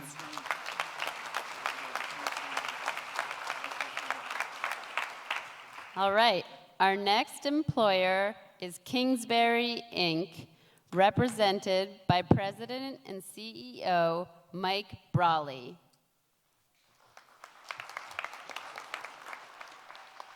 Thank you, Sylvie. Good evening, everyone. First, I'd just like to say Kingsbury, we make specialty bearings for the U.S. Navy and a lot of other rotating equipment applications. Our plant here in Philadelphia, it's our corporate headquarters, our large bearing plant, and about 50% of the work we do here in Philadelphia is for the U.S. Navy. So first, we want to thank Department of Defense and the U.S. Navy for their funding and their support of this project. We want to thank the City of Philadelphia. Most of all, we want to thank the students and their parents and the educators for getting you here. We want your friends. We want your little brothers and sisters. We need you, so please spread the word. I want to specifically thank Matt Sermon, and we have to thank Whitney Jones, who's not here, for their support and help. Oh, she is here. Can't see her. And I want to thank Joe Bartow and the TMG team for their support. Just a fantastic group of people to work with and help guide us through this. Kingsbury, like a lot of companies, every company says their company is built of their people. Our company's only as strong as our people. When you sit down and you look and you map out what's the future look like, and you realize, I'm sure some of my colleagues see this too, it's possible in the next 5 to 7 years we could lose 30% of our skilled workforce. And that's at the rate of hires that we've been doing. So clearly, we knew we had to do something different. This is a key initiative for us, like it is for many companies. When we got the call a little bit over a year ago, when we take a visit from Matt and Joe and talk about being part of this program, it was a real easy decision, real easy yes. So how's this program transformed us and changed us and made us stronger? Made us reevaluate what we're doing. The old-fashioned way of just putting ads out there, even using electronic ads and Indeed and everything that's out there, just wasn't working for us. There's too much competition, too much demand right now. So we really had to do something different. One of the things that's offered through this project, through the pipeline project, was talent acquisition and retention workshops. Every company involved had the chance to be a part of it, and that was fantastic. It let us think about how changing some of our organic internal processes like employee referrals and just the way we expedite our process when we need people. It was just taking too long. To the external pipelines, being able to develop, it's not just one pipeline, it's many, many pipelines that you need to set up. This really helped us match up. We'd worked with a number of the CTEs, but there really wasn't a good matching program, and this project has elevated that to a whole new level for us, as for many of these other companies. So it's a fantastic program. We asked for some additional help. We needed it for our talent acquisition and retention. The Navy was kind enough to give us that additional help and guidance. We worked with TMG, I keep pointing over here. Worked with TMG, and it really has helped us redesign our entire process. We're so much further along than we were 6 months ago, and it's really just the start. We've got a trickle now, and we've got the 4 hires that we had committed to at the start of this program. We need many more. We've expanded this program to our plant in Oshkosh, Wisconsin, which actually hires even more people. And we just see great returns for the future. So I want to thank everyone involved in the program, encourage anyone that is maybe here in the audience that's not yet involved, please get involved, and but let us have the people first. Thank you. Thank you, Mike. So I'd like to announce Kingsbury's CTE partners, Williamson College of the Trades, and Bucks County Technical High School. And now I'd like to announce the 4 new hires at Kingsbury, Inc. Jennifer Kollick, who's here with us tonight, and there are 3 new hires who could not be here tonight: Cole Hunter, Jason Ruther, and Andrew Sarmarini. I think I butchered that. Congratulations. Please stand for the photo.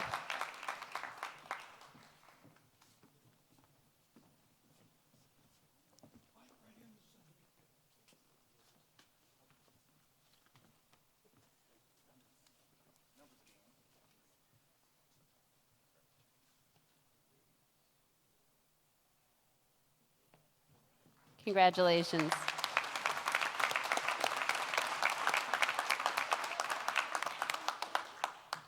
All right, next we have L3 Harris Technologies, represented by Head of Operations, Wendell Day. Hello, everyone. Super excited to be here. As a Philadelphian born and raised, Navy veteran, a trained electrician, tradesman, as an enlisted member, an officer in the Navy as a surface wear officer. I have a lot of synergy for this program and a lot of appreciation for it. It's come at the right time for me. I moved into the maritime sector with L3 Harris. I'm real big on recruiting, retention, starting with the folks right out of the trade schools. This program has allowed me to transition my company into believing into that. So I thank you guys for that. I thank the Navy, Department of Defense, Joe, the whole team that's helped participate with this. And I think it's been an amazing success. We have 3 students out of this, but we have an additional 14 positions still open in our company. So we're going to keep working the pipeline, keep working the phones. I'll be out visiting, and we'll try to fill those roles with people from this program. Thank you. Thank you, Wendell. And we have no doubt we'll help you fill all of those positions. So we're making the CTE partners get a lot of exercise tonight. I'd like to call up L3 Harris's CTE partner, Father Judge High School.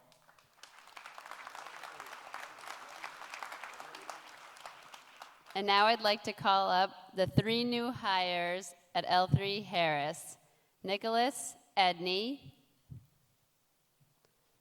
Tyler Gunch, and Gabriel Lopez. Congratulations.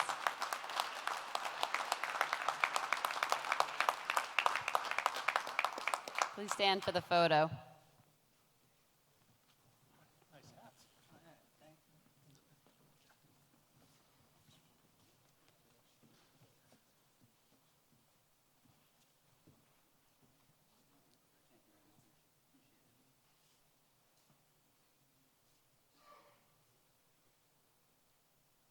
Congratulations.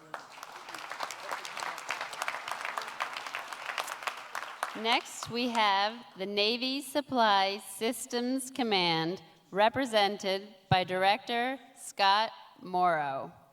Hey, good afternoon, good morning, good evening, happy day. Pleased to be here. I started my career working for the Navy 38 years ago as a co-op student down at the Naval Shipyard, thinking when I graduated, I'm gonna get a real job. I got my real job. I've been working for the Navy since then. Went from working on ships to buying plane and helicopter parts to now buying plane, helicopter, and ship parts. Tremendous career, worth every penny I've had and worth everything I've experienced. So couldn't ask for anything better. My team and myself were proud to be part of this program. We had to pivot a lot. It challenged us because normally we're looking at feeding our engineer pipeline. But how do I feed my actual technician pipeline, the guys that actually work on the parts that can help us manage our mission rather than the guys designing them? So this opportunity came up to us, perfect timing for us. We embraced it thoroughly. We established some neat conversations with our CTE partners. We challenged them to give us what we were looking for, somebody with the right background that kind of wanted to work some in the office too, but then also go out and visit our supplier base. Some of these very same vendors are our suppliers that we go out and approve as part of our mission for supplying the Navy its spare parts. So pleased as heck to be here and looking forward to continuing this in the future. Thank you. Thank you, Scott. Now I'd like to call up the two new hires at Navy Supply Systems Command, Richard Malloy and Kevin Yeesh.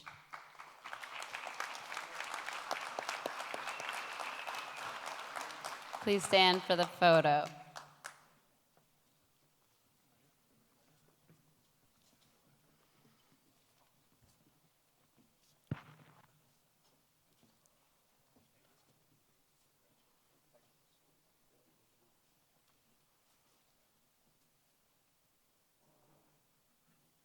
Congratulations.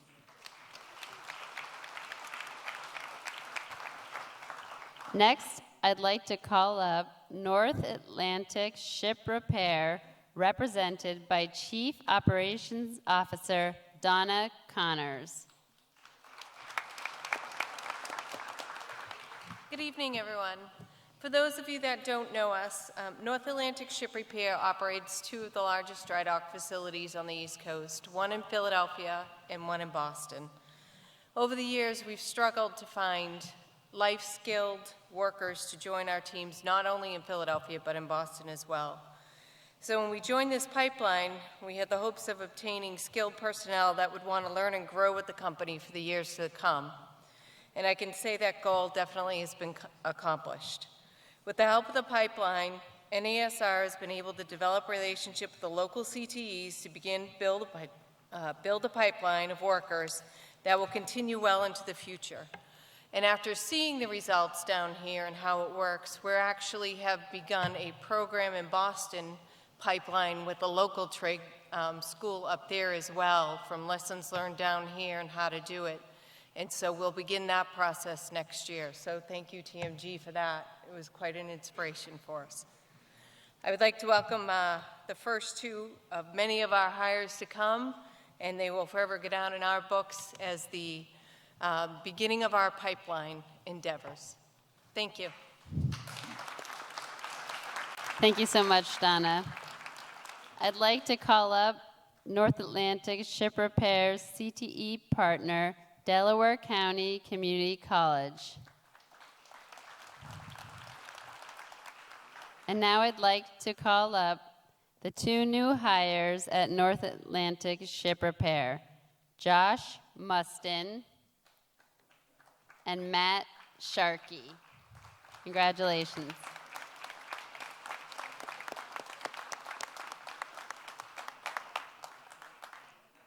Please stand for the photo.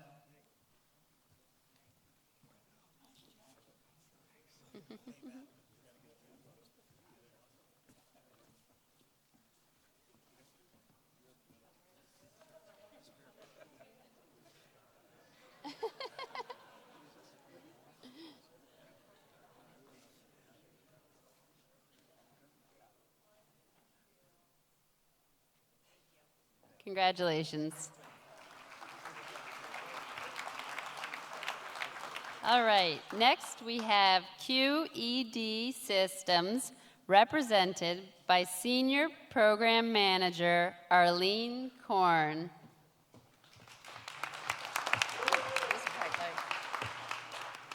Hi, good evening. Great to be here. I want to thank the Navy. I want to thank TMG. When I met Joe about a year ago and learned about this program, it was a no-brainer. What QED got out of it, QED's been supporting the Navy for more than 50 years since our founding. Our founder was a Navy aviator. I'm a born and raised Philly girl from a Navy family. My grandfather, my father-in-law, my son all served. I've been in civilian in the Navy since I was quite a young lady. So happy to continue and welcome the future. This has been a fabulous career, and I welcome the opportunity to bring more people into the proud Navy family. Thanks. Thank you, Arlene. I'd like to call up QED CTE partner, Delaware County Community College. And QED Systems has one new hire this year, Brittany Lewis. Congratulations.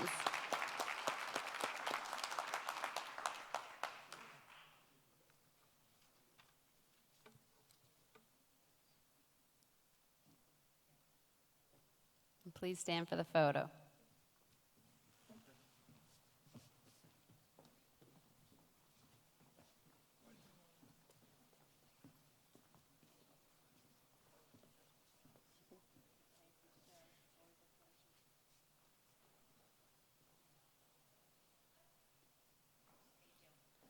Thank you. Congratulations.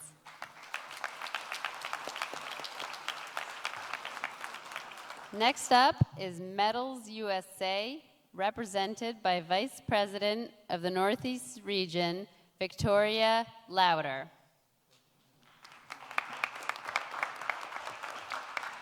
Good evening, everyone. I wish to thank Joe Bardo and his team, in particular Bruce and Bo, for all their support this past year. Without your commitment and our partnership, we couldn't aspire to hire those 6 individuals. Those 6 individuals cannot be here tonight because they're working second shift tonight. Sorry, I don't mean. But Metals USA is a proud business partner of the United States Navy and the Department of Defense. We provide the Navy carbon plate. I am a proud daughter of a submariner, and I'm also proud to introduce my partner in crime that's here tonight, Laura White, who's standing in the corner, and she is a United States Marine, and I'm so proud of her. Thank you, Victoria. So, although they couldn't be here tonight, I want to name them. Sean Campbell, Patrick Gallagher, Nicholas Gasparo, Sarah Napoli, Michael Swinehart, and Donald Wire. Please stand for the photo.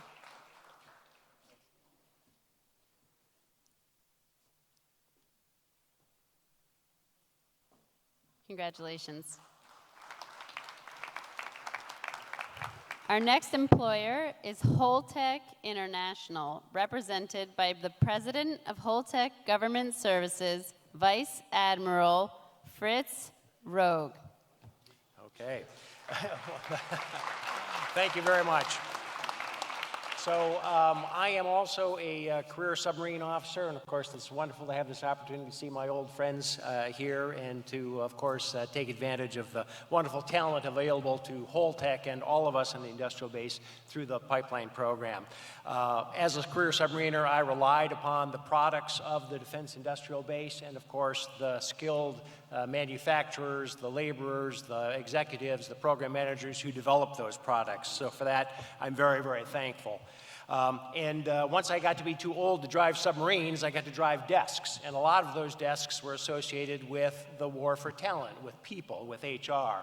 And so from that perspective, certainly in the Navy and now in my role at Holtec, I appreciate the importance of attracting high caliber people in order for our enterprises to continue to be successful.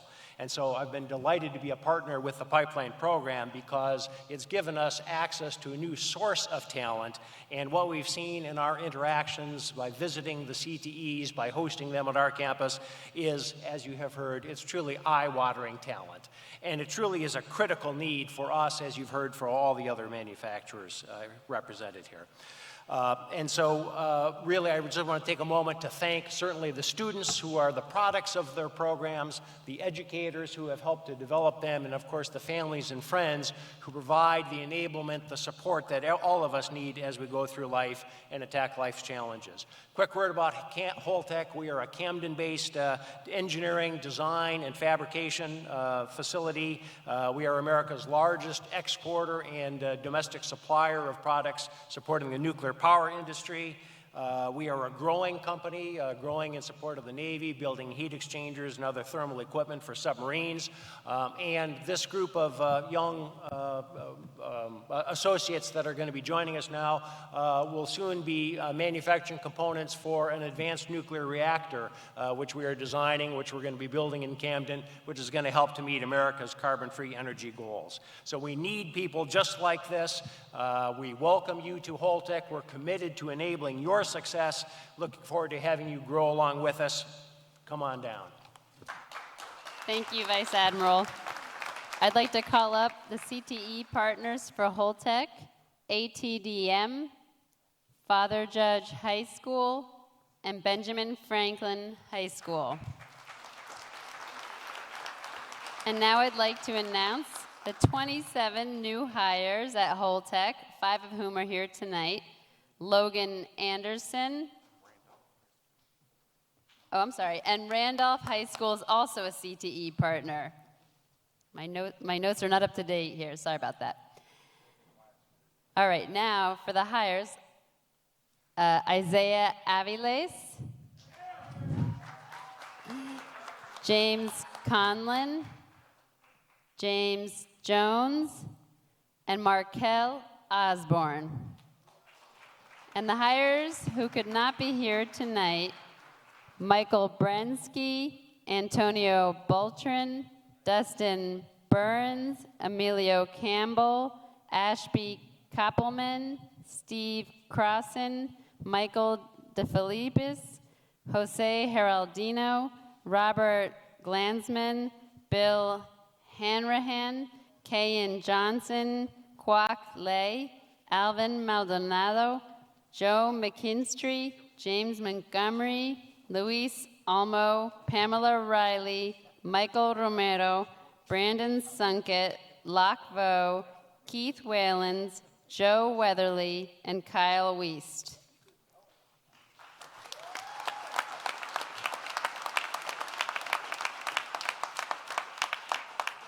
Congratulations. All right, the next employer is PRL Industries, represented by Director of Human Resources, Joel Valigorski.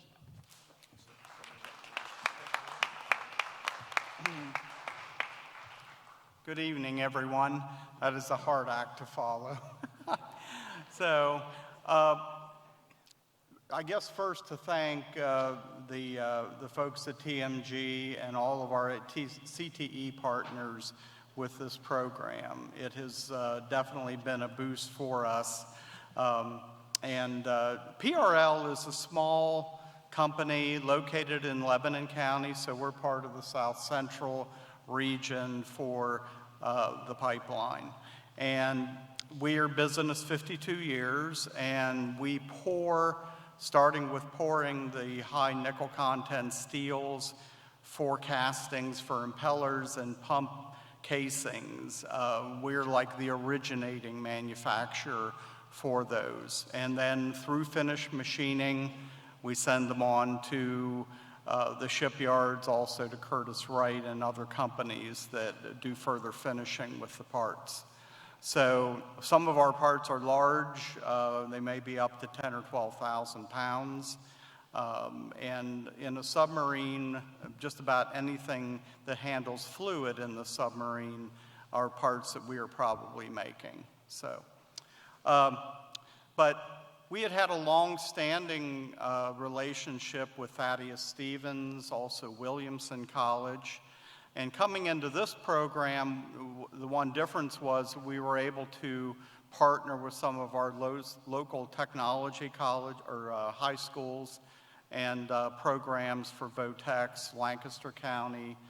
We also pulled in Lebanon County VOTEC for this, York, and also Cumberland Perry.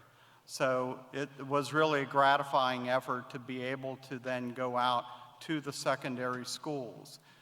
We did presentations to those schools, a total of 167 students, and we, as of last week, we finished having 91 visitors to our campuses to see our machine shops, welding shops, etc. So it's been very gratifying. I appreciate all the efforts of everyone. So we don't have a hire who is coming on tonight walking with us. Colt Brungart is our most recent, who is working in QC and RT for us.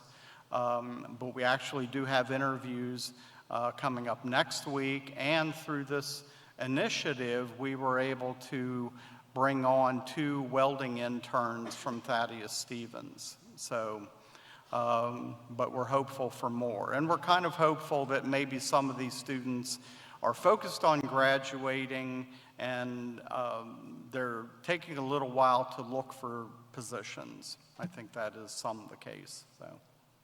Thank you, Thank Joel. you. I think you've named your student, Colt Brungrat, and please stand for the photo.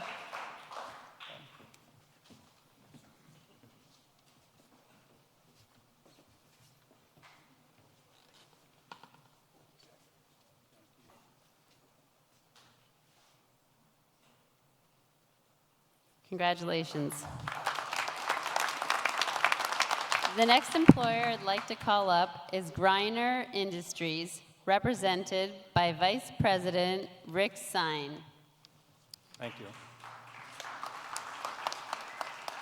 Griner Industry is a single company in southeastern PA with 300 people strong. Our employees represent some of the best, highly skilled, highly capable people in the industry. Our stellar reputation is a product of those talented employees. The Pipeline Project has helped us convey students from CTA programs. Students from CTA programs have a foundation of knowledge that we can build upon to develop skills necessary at Griner Industries, where the unusual is the usual. Finding the talent and retaining employees is crucial for success in our industry. We're proud to be part of this program. Thank you, Rick. I'd like to announce the CTE partners for Griner Industries: Thaddeus Stevens College of Technology, Lancaster County Career and Technology Center, Colonial Intermediate 20, and Dauphin County Technical School. And now I'll announce the 24 new hires at Griner, I think 3 of whom are here tonight. Aiden Batiz, Jesus Macias, and Colton Stewart. And the new hires who could not be here tonight are Adam Andrews, Jeremy Boyd, Travis Brooks, Stephen Charles, Sean Davis, Logan Darkscheid, Daniel Garcia, Shane Gillum, Jason Gilmer, Carrie Groff, Craig LeBeau, Joshua Marisco, Jesse Miller, Derek Nell, Timothy Reedy, Brandon Schaefer, Ryan Snyder, Dale Sir, Jackson Turpin, Jeremy White, and Kyle Zenner.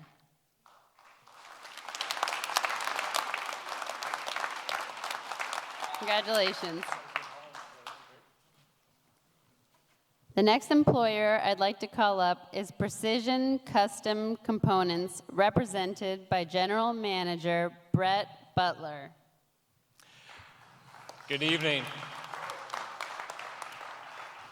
I just want to start off by saying PCC represents the South Central Pennsylvania area. We've been manufacturing since 1876, a large-scale discrete manufacturer of components. Our origins go back into the 1960s, building reactor components for the submarine program. Fast forward to today, we're a key supplier in missile tube construction for both the Virginia and Columbia class. And I just have to say, although we don't have a hire yet, what a great day for the Defense Industrial Base. It's just incredible. I think, Joe, when he said about one team, this is truly a major challenge facing all of us as employers. You know, when you talk about business leaders, you can think about the facilities and the equipment, but the number one thing that drives us is the people. Those factories don't come to life if the skills and talents that these students are bringing to us happen. So we're so fortunate to be part of this program. I'd like to send a thank you to Joe and his team, Aberpano and his team. We're looking forward to the future, and a big congratulations to all of you students out here. I wish you the best of luck, and remember, every day you go to work, your mind and your hands are keeping not just our sailors safe, everybody in this room safe, and our entire country safe in your hands. So thank you for making this great decision, and we look forward to the exciting work that you're going to bring. Thank you. Thank you, Brett. I'd like to announce the new hires at Precision Custom Components, all of whom could not be here tonight. 23 new hires: Melanie Austin, Robert Bigley, Jesse Bowser, Chris Brenner, Jordan Busha, Charles Chrisamore, Jordan Eckert, Fred Elslager, Zachary Esley, Colton Fields, Tyler Gordon, Scott Hall, Taylor Hebenstreit, Philip Kaufman Jr., Corey Landis, Daniel McDowell, Eric Montefiore, Robert Newcomer, Joshua Orr, Trent Ozog, Nicholas Seitz, Howard Stewart, and Robert Stout. Congratulations.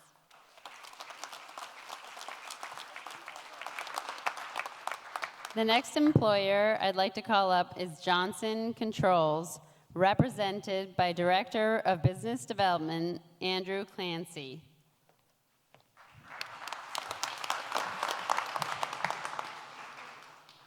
Good evening.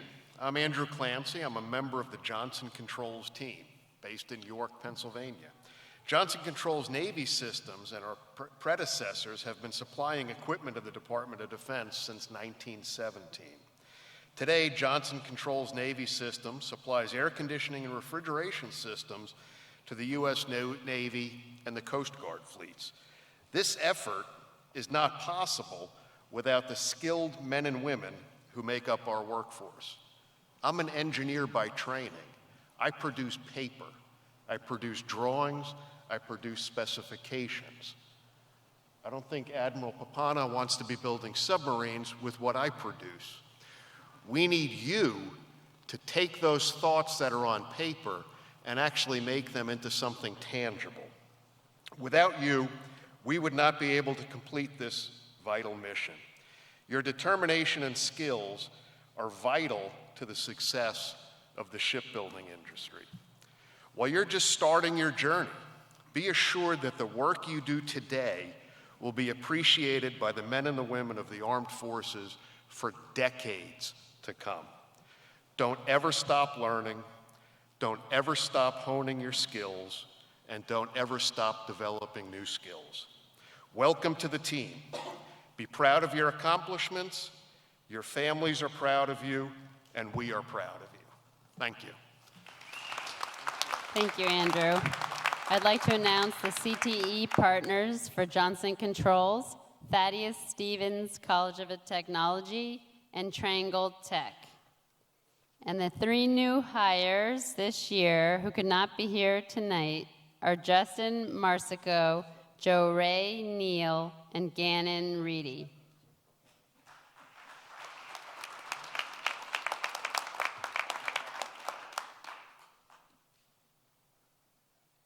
Congratulations. The next employer that I'll announce could not be here tonight, and they are American Hydro. They have 2 CTE partners, Thaddeus Stevens College of Technology and York County School of Technology. And their hires who could not be here tonight are Deania Armholt, John Daly, and Hayden Schwartz.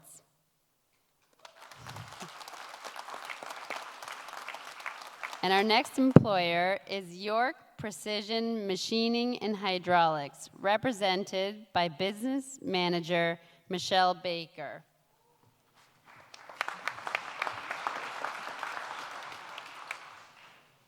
York Precision Machining and Hydraulics would like to join our colleagues in thanking the Navy, Admiral Papano, Mr. Stephanie, Mr.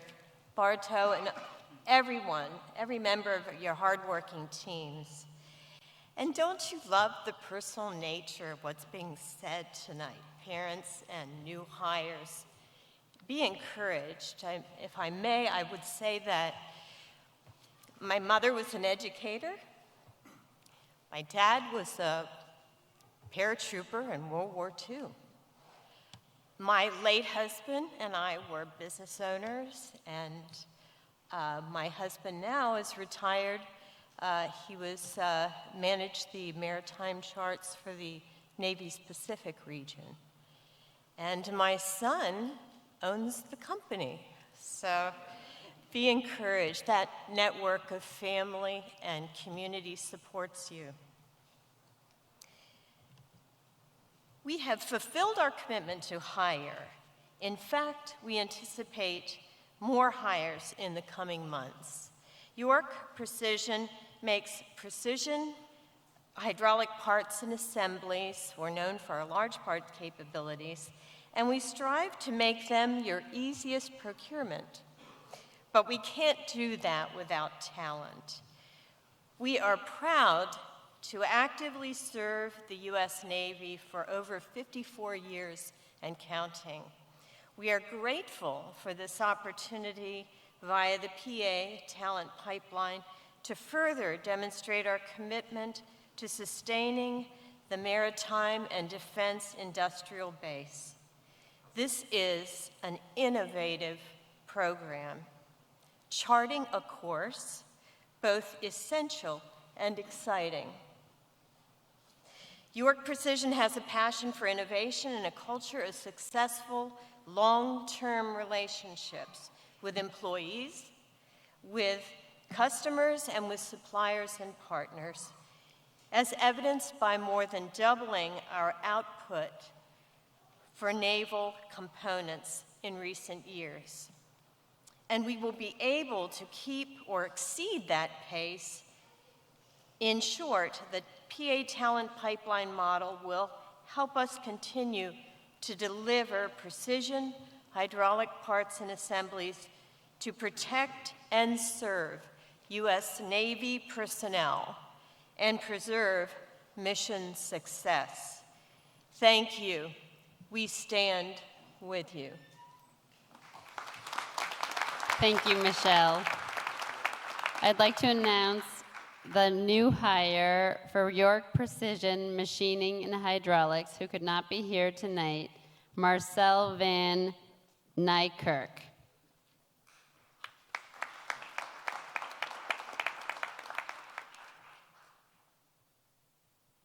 Congratulations.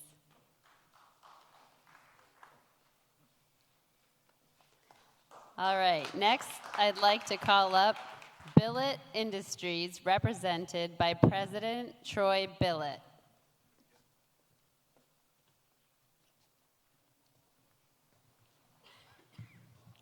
Good evening. Billet Industries is located in York, Pennsylvania. We are a veteran-owned small business, and we're going to be celebrating our 50th anniversary this year. We are an AS9100 certified organization. We primarily do precision machining, welding, assembly, and testing. We provide a lot of the CSI and CAI parts to the Navy. We also support some of these other subcontractors that are here tonight. As a Navy veteran who served on the Nimitz, I feel a little outnumbered with these submariners here tonight. But, you know, I'm now leading an organization that employs skilled tradesmen and women that support those who serve. So I'm extremely proud of all these students for what they've accomplished and for this step that they're taking. And I'm grateful for everyone that has put this program together and made the PA Pipeline Initiative a success. So we have one hire here tonight. Thank you, Troy. And Billet Industries partnered with York County School of Technology, and I'd like to announce their new hire, Matthew Spar.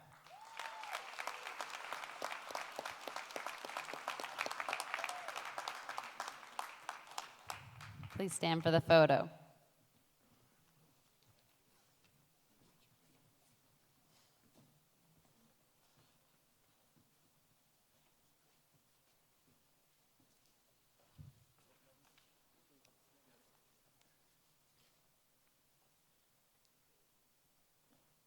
Congratulations. Our next employer, Fairmount Automation, could not be here tonight, and neither could their new hire, but I will name him Gene DeShields. And now our next employer is Cleveland Cliffs of Coatesville, represented by Industrial Engineer Labor Relations Andrew Souter. Thank you. Hey, everyone. My name is Andrew, and I'm an industrial engineer with Cleveland Cliffs, specifically the steel production facility that's located out in Coatesville, which is about 40 miles west of Philly. The first thing that I was shown when I was hired was a historical timeline detailing countless projects that our steel has been a part of. Our facility in Coatesville is the oldest continually operating steel mill in North America. We've been operating for over 200 years. As a result, we are privileged to have been a part of a lot of historical Navy production.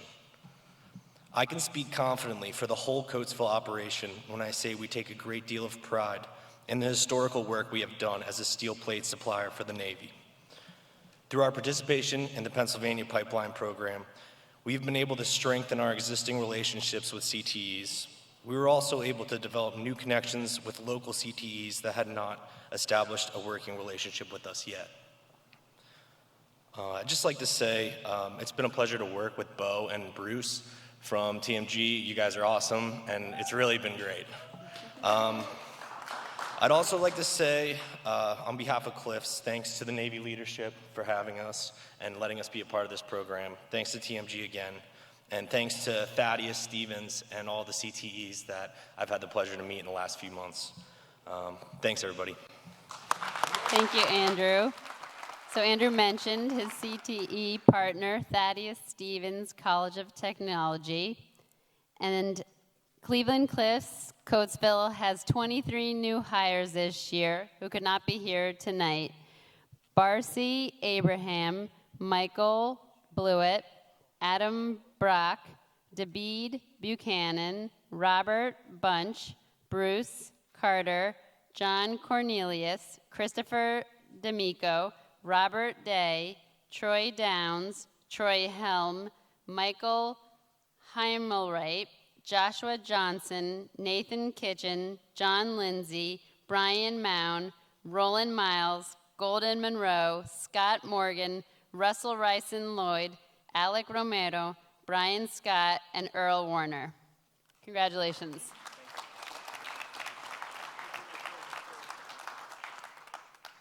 Our next employer is Marine Tech Wire, who could not be here tonight, and they have 8 new hires: Aylin Bailey, Tyrese Broadway, Nicholas Graff, Austin Collar, Abigail Saltzgiver, Joseph Snyder, Shane Stormfeltz, and Lucas Weirman.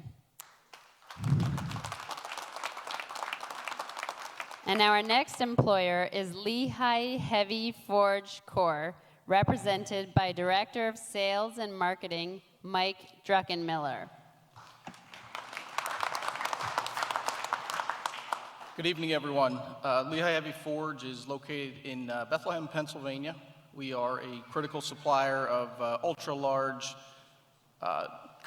forged components for the U.S. Navy. We produce nuclear propulsion system components, propulsion shafting, and structural components for submarines, aircraft carriers, and virtually all of the surface combatant ships.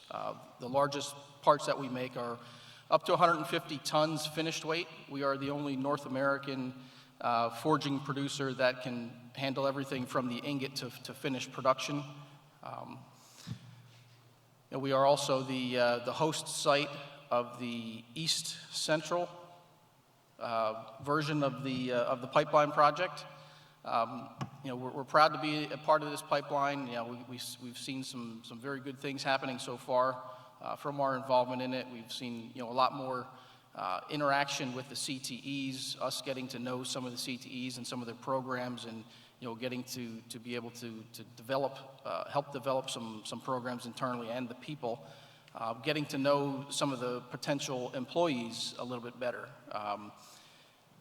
getting to talk to them a little bit more as far as what their hopes are, what their intentions are, and much more than just an interview setting. Getting to really know some of the people and understand where they're coming from and what they really want to do in life. And also to be able to convey to them that our operation isn't just a job. It's a lifelong career that we're offering for those guys and gals, and it's a very enriching and rewarding experience. A lot of the parts that we produce are out on the water and under the water today. So we're again very, very happy to be a part of this. Thank the U.S. Navy, Admiral Papano, Matt Sermon, Whitney Jones for all your support. Joe, Bo, and your whole team, again, thank you for everything, and we appreciate being a part of this and being the host of the East Central site. Thank you. Thank you, Mike. And I'd like to announce the 5 new hires that could not be here tonight. Devin Hashik, Jason Mantell, Franklin Matos, Nicholas Pauling, and Cornelius Smallwood, Jr. Congratulations. I've got 3 more pages here, everyone. All right. Our next employer is Curtis Wright Engineered Pump Division, represented by Senior Operations Manager Justin Skirtich. I hope I got that right. That's it. Good deal. Good evening. Curtis Wright, EPD. Has been in business for 175 years with our legacy companies. We've been providing engineered pump solutions to the Navy for 175 years. We're located in Bethlehem, Pennsylvania, 105 employees strong. Very excited about the program, being a part of this. We all, as everybody has mentioned tonight, recognize the challenges we have with facing skilled labor and having that ability to be entered into our workforce. The pipeline's given us an opportunity to be able to have access to the local schools, to be able to fill those needs with Ready Now employees. We look forward to the opportunities to working with everybody within the program. We thank everybody involved, the Navy for putting this on, and we appreciate everything y'all have been able to do for us. Thank you. Thank you, Justin. And Curtis Wright has 1 new hire who could not be here tonight, James Masteler.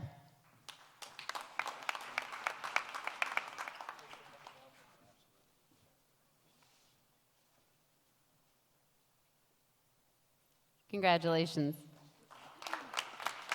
Our next employer is Everson Tesla Incorporated, represented by President Greg Naumovich.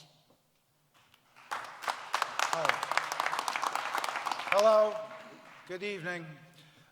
Everson Tesla is in Nazareth, Pennsylvania. We're an electromagnetics company, and we've been working with the Navy since our inception in 2003. We work with the power generation, the high voltage stators, the motors, integrated drive systems, arresters. What's unique about that, everything we have to build for the Navy has to last 50 years. That's unique. The design, the materials, the quality is critical. And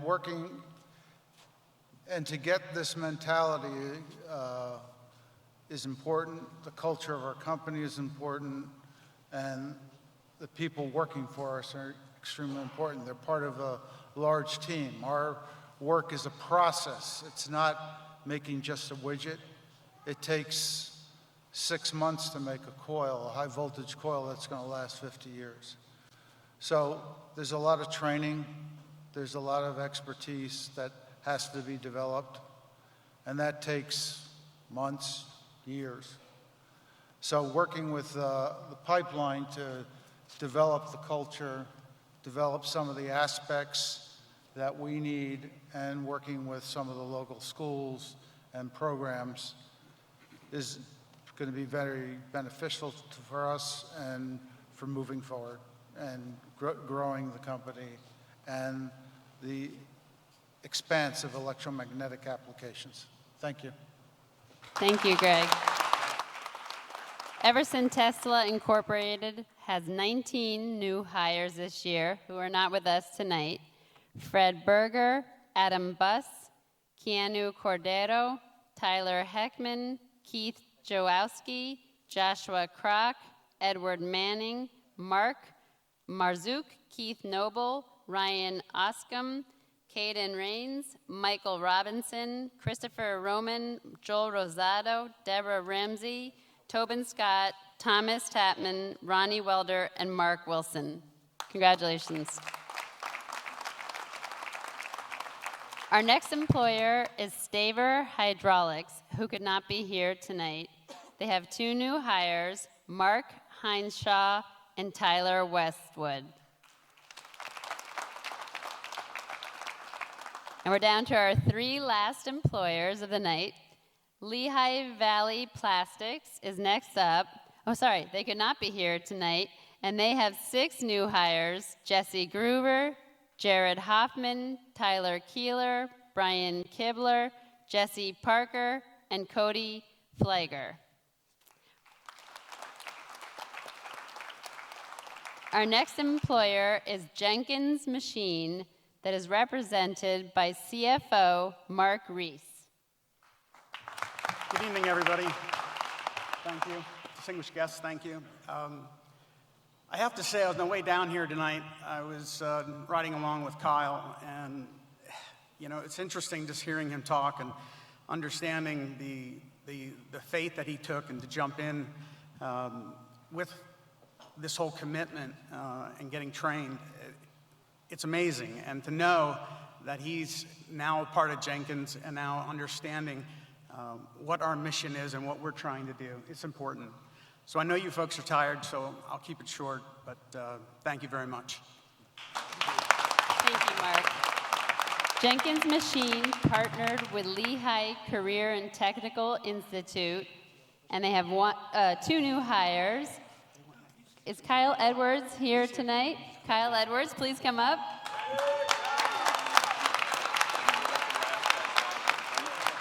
And 1 hire could not be here tonight, Lawson Dierkscheid. Congratulations.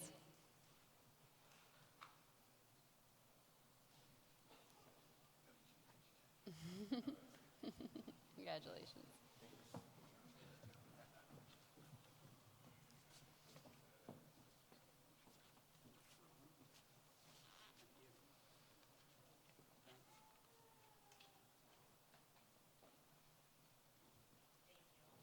All right, thank you. Congratulations.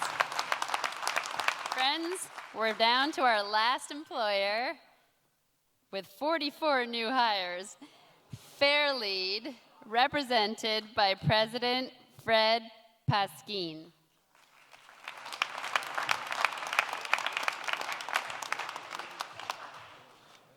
Good evening. I was looking at the program agenda on page 2, and you can see we're down here, and I'm the last person to present, which is the good news. Bad news, Matt Sermon's next, okay? And there's beer when we're both done, so we should both be brief.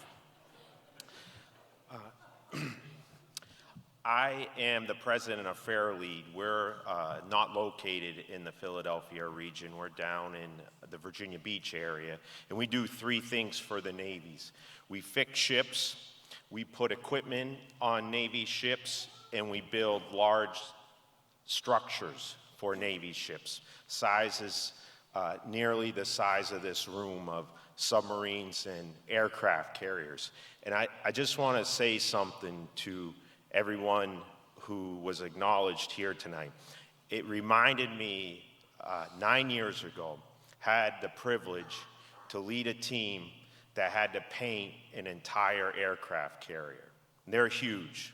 They're 250 feet wide, 1,000 feet long, 250 feet tall, and it takes about 7 men painting this ship over a couple months. And I had the privilege to walk around that ship with them when it was all done. And I'll never forget the pride of those 7 men walking in Norfolk Naval Station, Dry Dock 8, and them just saying, we painted this ship, we did this. And tonight was the first time in my life where I've seen how we honor people who go and say, I'm going to play for the Philadelphia Eagles and put a hat on. That's what you did tonight. And we honored people who are going to build America's next great warships. And as much as we need football players, we need you 100 times more. So,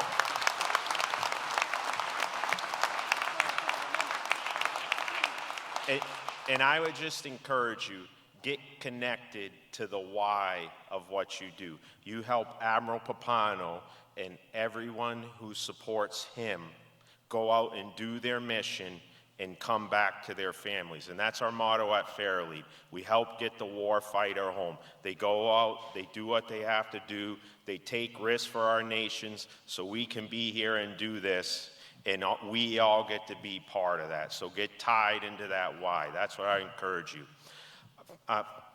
Last thing I'd say, we had a problem at our company.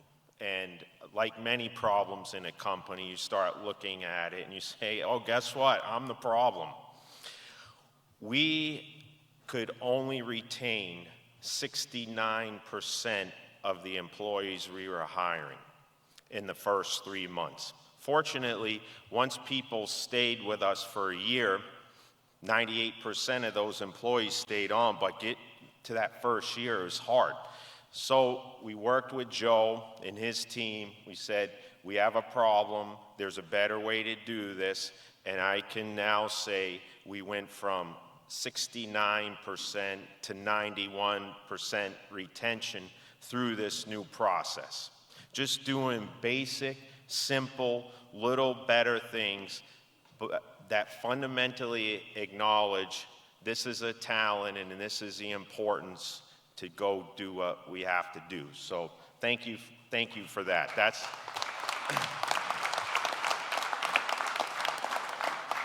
the 69%, that's a D. 91's an A. I want an A. I want an A+. So, and then I just want to thank Matt for, even though I just roasted you a little bit, I know you'll be brief, but just giving your confidence to Fairlead. You know, it means a lot to invest in this program, so we appreciate it. Thank you. Thank you, Fred. Fairlead partnered with New Horizons Regional Education Center in Hampton, Virginia, and I'm going to name these 44 new hires: Ashley Betha, Keandra Blount, Mark Birch, Joshua Butler, Zachary Cartwright, Logan Charlton, Karen Collins, Madeline Davis, Isaiah Dennison, Janet Duffy, Alexander Emerson, Brandon Fognan, Damian Faulkner, Joe Flores, Clarence Fontenot, Christian Galva, Adam Garcia, Trevane Hills, Vincent Hutchinson, Kevin Jimenez, Matthew Kester, Jackson Leitner, Brad Litch, John McGann, Aaron McNutt, Jake Miller, Cassandra Mitchell, Octavius Mizzle, Daniel Murphy, Kyra Newsom, Medine Palmer, Charles Perfetti, Andre Pitchford, Vincent Ravello, Joshua Rivas, Elise Robinson, Tyler Shiflett, Robert Thomas Jr., Jeffrey Tippins, Nathaniel Wilhite, Joshua Williams, Stephen Wilson, Stacy Wilson, and James Zahn. Congratulations. And I know you're thinking, why did she read all those names when they weren't here? But I think the important thing is all these people earn this, and these are all new jobs in our country, equality jobs. So it's my pleasure to serve as Joe's co-master of ceremonies, and I'll let you close it out. Thank you, Sylvie. Thank you. Wow. What an incredible evening. I get some direction every once in a while from the Navy leadership team. And Matt Sermon stuck his finger in my chest one time. And he said, we're going to do this, but we're going to get things done. This is not a call to action program where it's a big problem and we really ought to do something about it. So why we wanted to name 225 names tonight is that in our program, we're focused on one job, one employer, one lifelong, engaged, productive teammate at a time. Today, we were halfway through the journey. As we move forward into the second year of the program, it all becomes not how many you hire, it's how many you keep. And that is specifically and solely the responsibility of the 27 employers sitting on the stage tonight. And they understand that the next year, in January of 2024, we're going to meet again. And we're going to see how many of these 225 people are in their companies for 1 year. That's truly our graduating class. So we're going to begin the path forward here. In July, we'll orient a whole new group of employers, CTE programs. September, we'll come together and rematch. In January, we'll transition from the recruiting to the hiring. And then we'll be here on May 10th, 2023 for the next signing day. Also, I got from Matt Sermon that we're a program of yes. The mission, pretty clear. Go into the defense industrial base, find people who recognize that they own the problem, help them, and you're doing your job. What a tremendous vote of confidence that we've been able to do this in the Philadelphia region and are now developing models that will begin in Pittsburgh and in the Hampton Roads region in 2022-23. So when I talked about the people who believed, the first guy who believed was my boss, Matt Sermon. So I'd like to invite you to the podium and to conclude our festivities for the evening, Mr. Sermon.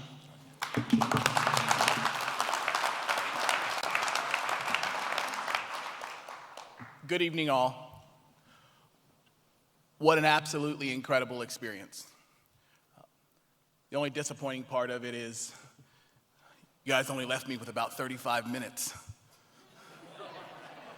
to talk about how incredibly important it is that our Navy and nation get the submarines built and sustained, and yes, even the surface fleet.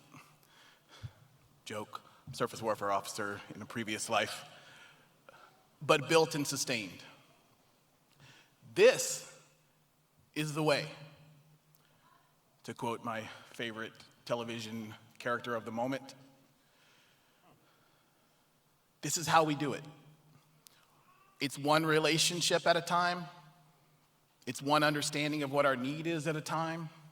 It's one understanding of what our challenge is at a time. and then figuring out how we work our way through it. There's no magic button. It's working our way through it. We are not the manufacturing nation. We are not the technology nation right now that we must be to answer the call of what's going on in the world. Sorry, Master Chief was encouraging me to be a lot more positive, and I'll get there in a minute. But we are not that nation. The last time we recapitalized, 35% of our workforce was manufacturing. Today, it's 11.5 if you squint and parallax. But we have to do it, and this is the way. I'll pause on that for a second and say quite a few thank yous. First, a confession. I didn't think Philly. I was like, I think Pittsburgh. They're generally better than Philly at most things, right?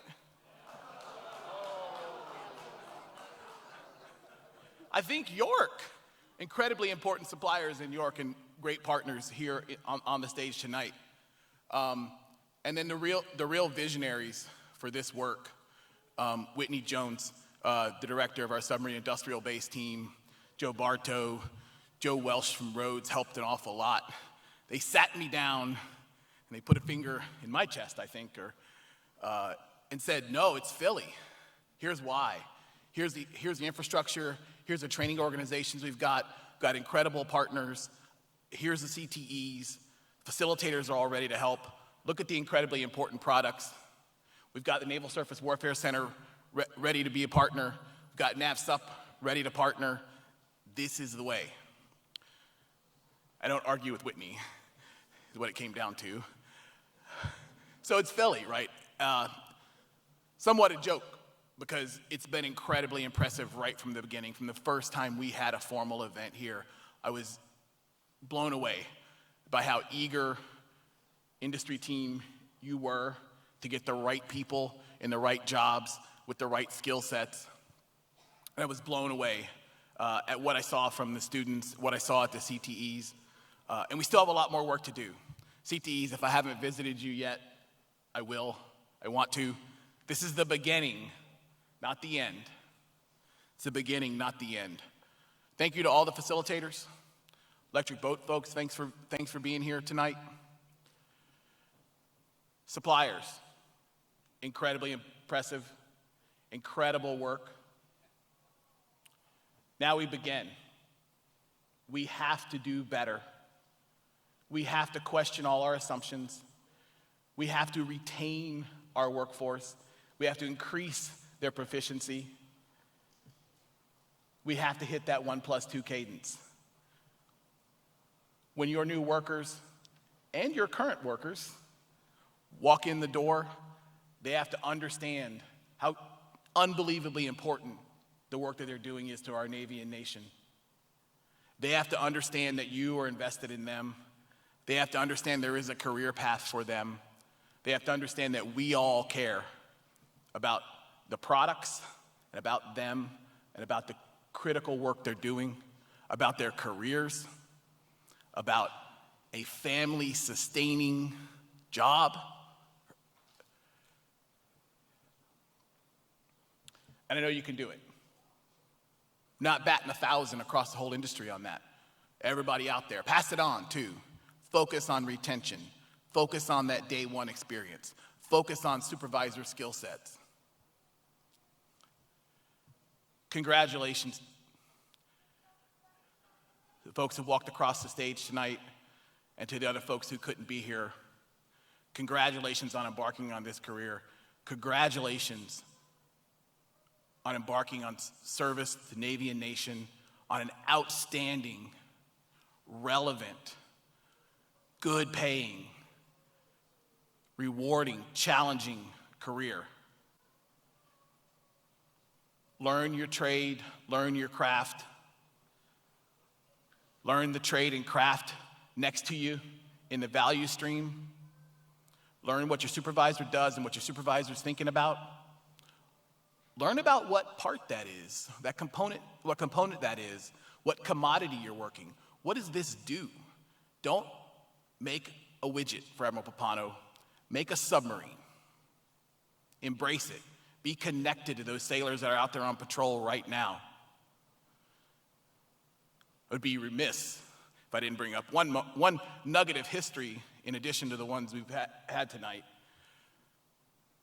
This nation has delivered one ballistic missile submarine per year. In fact, if you go all the way back to the 60s, we did quite a few per year. Different time, different size, different scale. But in the 80s, we delivered one per year for a bunch of years in a row. And today, 37 years ago, the USS Alabama, SSBN 731, was commissioned. Yeah, hell yeah. Roll Tide. And we are going to commission one Columbia every year, starting in 2032. And we're going to hit that every single year. We're already going to have 2 in commission before then. But then we're going to commission one every year for 10 straight years. And we're going to build the other submarines that the nation needs. And it's this start, it's this pilot program, it's this program that we're going to go sustain, it's these partnerships that we've built, that we will continue to build. It's this model that will lead the way. I didn't even take up close to that much time. Thank you all for being here. Thanks for the incredible work. Thank you to the leaders from across industry and the Navy and the academic community for being here. Thanks for your investment in this program, for your investment in our nation. It's going to pay off. If anybody's struggling, anybody needs help, industry, our awesome, talented, best of the best, as Ron Sizer very well put it, folks who are coming into this industry, if any of you need help, let us know. We have to do this. If you want to talk more about why we have to do this, you can use the other 27 minutes. But I'll stop. This is the beginning, not the end. Have a great night.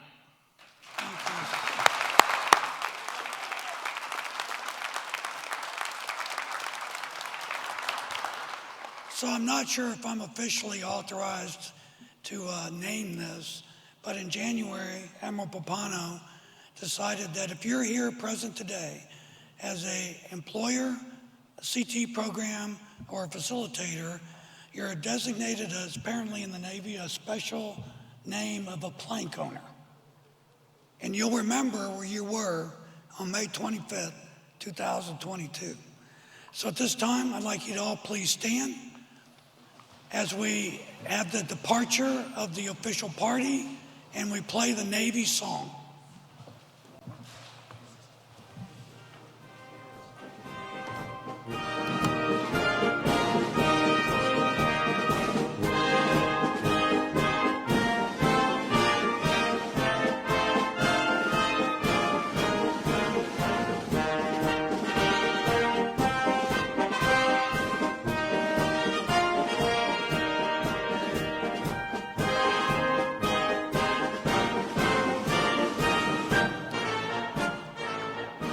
Thank you. Sorry about that. Thank you for attending tonight. If you're wearing a name tag, as you exit out the back, make a right. There'll be somebody to direct you to the follow-on. If you're friends and family and new hires, as you go out the back, please exit to the left. And we have provided boxed dinners since it's so late at night. Please feel free to grab one on your way out. Take it with you. And thank you again for coming. We've enjoyed having you tonight.